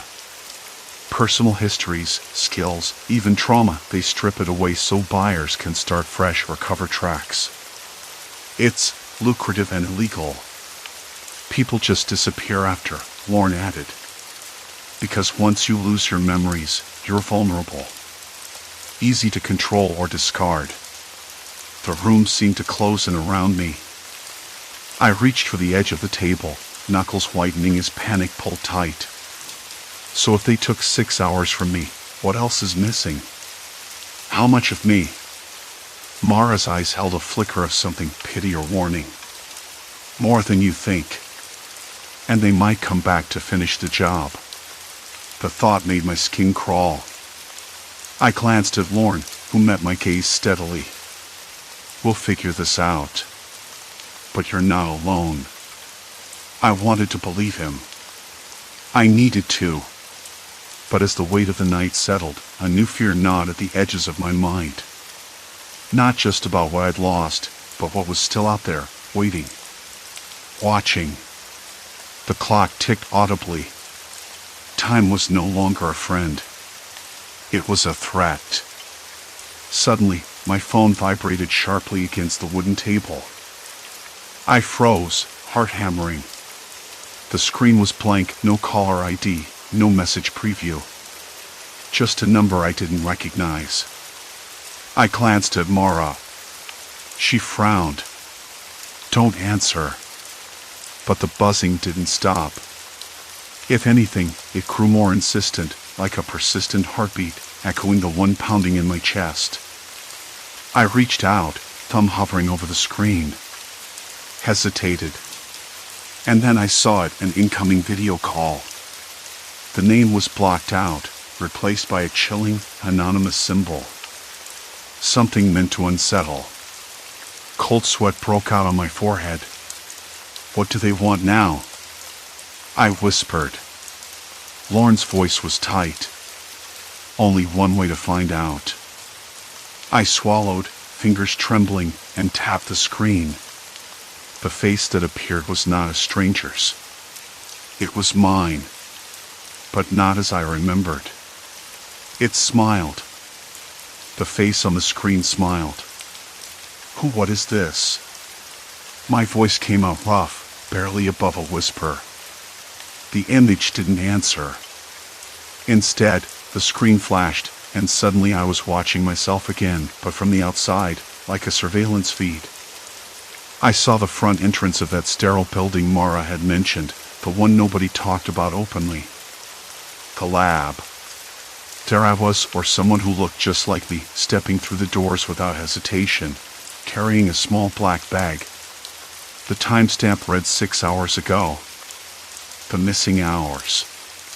That time gap I couldn't fill. I swallowed hard, eyes darting to Mara.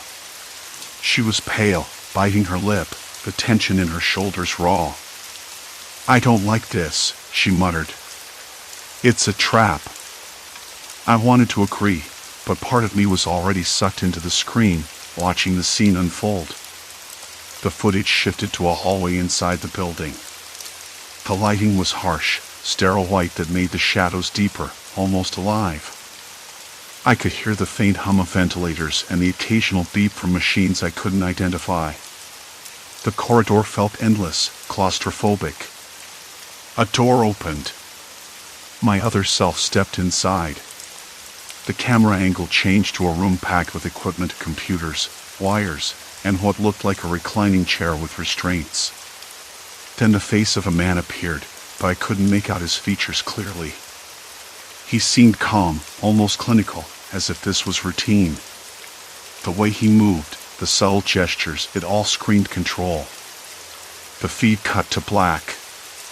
The phone vibrated again, this time a low, steady pulse. I dropped it on the table. My hands trembled, and a cold sweat broke over my skin. "I don't think they want to talk," Mara said, voice barely steady. I nodded, swallowing the lump in my throat. "No. They're showing me how deep this goes, how much I've already lost." The room felt colder, the shadows lengthening with the fading daylight outside. I could hear a dog barking somewhere down the street, the sharp scent of rain on pavement seeping through a cracked window.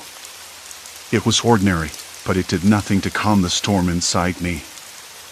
I stood, pacing. The chair creaked beneath me, the rough texture of the fabric scratching my skin through my sleeves. The phone buzzed again, the screen lighting up with a new message. I hesitated before opening it. "Remember," it said. Just one word. No signature, no explanation. I felt my stomach twist. Remember what? Or more terrifyingly, what had I forgotten? Mara reached over and switched on the laptop. "I found something," she said quickly, eyes fixed on the screen. Some of the footage we pulled from the street cameras near the lab. "It's bad." She clicked through several files. One showed a group of people entering the building. None of them looked voluntary.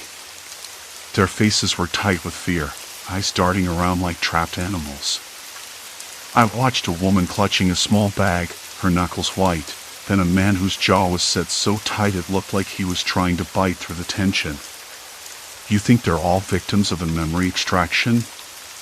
I asked, voice hollow. Mara nodded. "Yeah.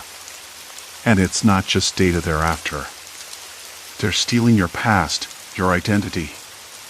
Selling it. Using it." The idea was suffocating.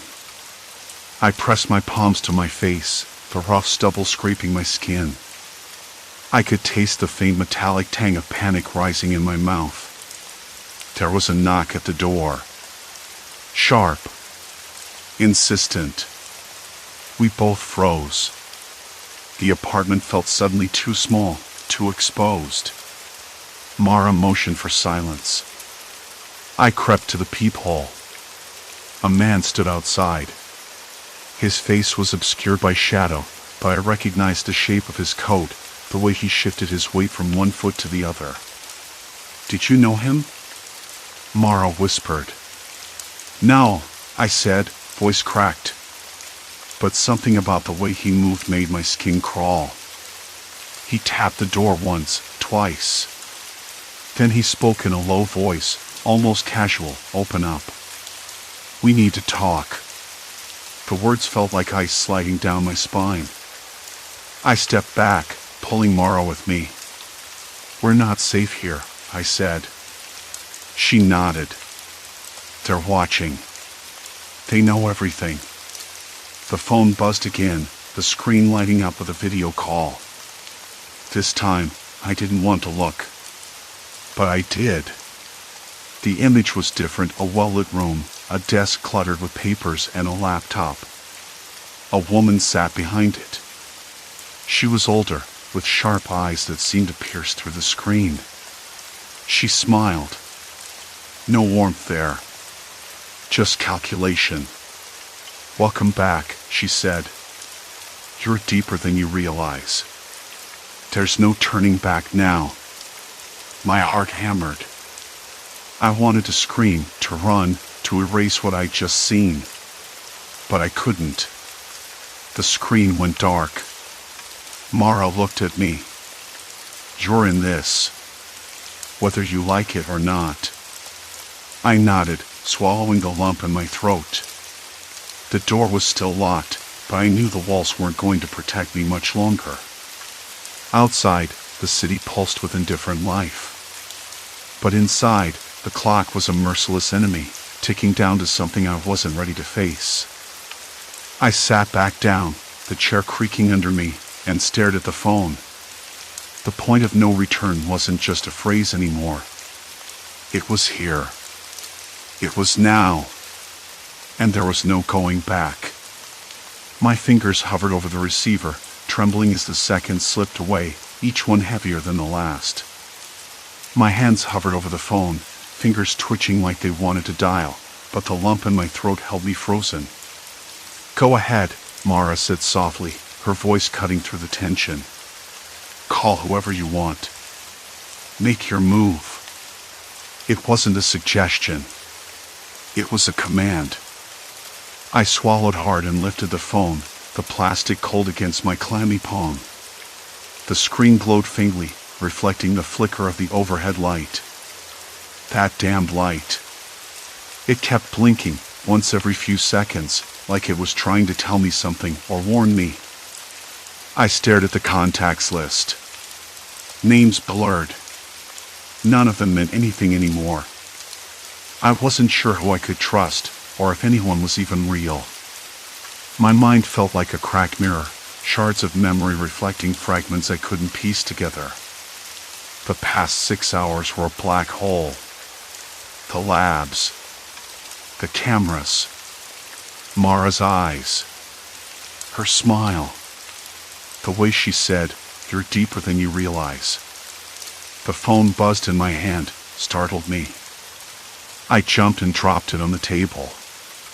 It bounced twice, then stopped. Mara's gaze didn't flicker. "You're not ready," she said. "Not yet." I took a breath, steadying myself. "Then what now?" I asked. The words trembled out before I could stop them. She leaned forward, fingers interlaced, eyes sharp but patient. "You have 2 choices. 1, cooperate. 2, resist. Neither is easy." But resistance, she paused, letting the weight settle, means the memories you want back will be lost forever. I wanted to laugh. Or scream. Instead, my throat tightened. "You're erasing people. For data?" The words tasted bitter, like cold metal scraping my tongue. Mara nodded. "It's not just data. It's identities, secrets, leverage.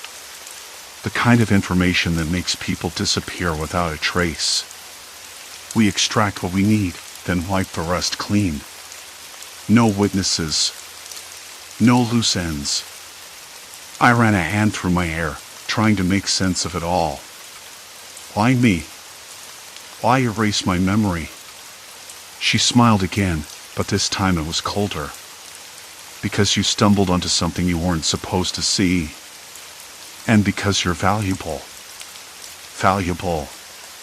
The word echoed in my head, like a label stitched into my skin. I wanted to ask what that meant, but the door suddenly clicked. My heart leapt. Mara's eyes flicked to the lock. "Stay," she whispered. "Don't move." The knob turned slowly, and a man stepped inside. Tall, broad-shouldered. His face was shadowed by the dim light, but his presence filled the room like a storm ready to break. He smelled faintly of sweat and something metallic like the inside of a hospital. "Evening," he said, voice low and measured. "You're awake." I swallowed hard. "Who are you?" He stepped closer, the floor creaking under his weight. "Name's Ellis. I handle logistics around here." "Logistics?" I echoed, suspicious. Ellis shrugged, but there was a tension in his jaw that told me this wasn't a friendly visit. "You're in deeper than you know. Thought you should hear it from someone who understands." I glanced at Mara. She said nothing, only watched us with those cold eyes. "Why bring me here?" I asked Ellis. "What do you want?" He hesitated, then sighed. "You're a liability, but also an asset. The extraction process isn't perfect. Sometimes people remember things they shouldn't. Or worse, they freak out." I nodded, swallowing the lump again. That sounded like me. Alice crouched down, looking me in the eye. "We can help you. Or, well, the alternative isn't pretty." The room suddenly felt smaller, the walls closing in like a trap. The flickering light overhead cast long shadows that danced across their faces, making Ellis's features look almost sinister in the afterglow. I wanted to back away, to run, but my legs felt glued to the floor. My breath came in shallow bursts, each one colder than the last. Mara spoke up, voice smooth as silk. "You can't run from this. Not anymore." I clenched my fists until my nails dug into my palms. "Then what? What happens if I say no?" Alice smiled, but it didn't reach his eyes. "We don't ask twice." The threat hung in the air, heavy and suffocating. I looked at Mara, then Ellis. Two strangers whose lives were tangled with mine in ways I couldn't understand. I thought about the footage I had seen at the lab, the devices, the erased memories, and what I might lose if I didn't play along. "Okay," I said finally, voice barely above a whisper. "I'll cooperate." Both of them relaxed, almost imperceptibly. Mara nodded once. "Good choice." Alice stood and moved to the door. "I'll be back soon. Get some rest." The door clicked shut behind him, and silence swallowed the room again. The flickering light above me kept blinking, steady now, like a heartbeat. I sank back into the chair, every nerve screaming. My mind raced, trying to map out a plan, to find a way out of this nightmare. But the truth was clear, I was trapped. And whatever came next, I had no idea if I'd come back the same or at all. Outside, the city's pulse kept beating. Inside, the clock ticked down. Time was running out. I closed my eyes for a moment, forcing myself to breathe. The shadows on the walls seemed to stretch and twist, mocking my helplessness. Somewhere deep inside, a flicker of defiance sparked. I wouldn't give in, not yet. The door clicked shut behind Ellis, and I was left with nothing but the low hum of the flickering light and my own ragged breathing. I didn't trust them. Not one bit. But I'd said the word, cooperate. A promise I wasn't sure I meant. I wasn't sure I meant anything anymore. I sank deeper into the chair, the fabric rough against my skin, and let my thoughts tumble over themselves. If I went along, maybe I'd get answers. Maybe I'd survive. Maybe. But the memory of the footage, the way I'd walked into that place, eyes blank, body obedient, clawed at me. Like I was a puppet with severed strings, and I had no idea who was pulling them. Minutes slipped by. The light blinked steadily. Then a sound, soft, deliberate footsteps in the hallway. I snapped upright, heart thudding. The door cracked open, and Mara stepped in, carrying a small plastic tray with a paper cup and something wrapped in foil. She didn't smile, but there was a strange softness in her eyes that hadn't been there before. "Eat," she said simply, setting the tray on the table. I stared at the food. It looked like some kind of sandwich, dry and unappealing. I hesitated, then took it. My hands trembled, fingers fumbling with the foil. I took a bite, the bread stale but grounding. The taste was bland, but it was something real. Mara watched me quietly, then said, "You'll need your strength. The procedure is tomorrow." I swallowed hard. Procedure. The word felt like ice water down my spine. What happens after? I asked, voice barely steady. She shrugged, almost casually. "You forget. Then, you're safe." Her eyes flicked away. "We don't want anyone remembering what we do here. It's better for everyone." "Safe?" I echoed, bitter. "Safe how? For you? For me? For who?" "No one gets hurt," she said, but there was no conviction in her voice. "Not physically. We erase the memories. Extract the data. Then the client gets what they pay for. You walk away clean." I wanted to scream. To tell her it wasn't clean. That erasing someone's mind wasn't mercy, it was theft. A violation. But my throat closed tight. Mara turned and left, the door clicking shut behind her. Alone again.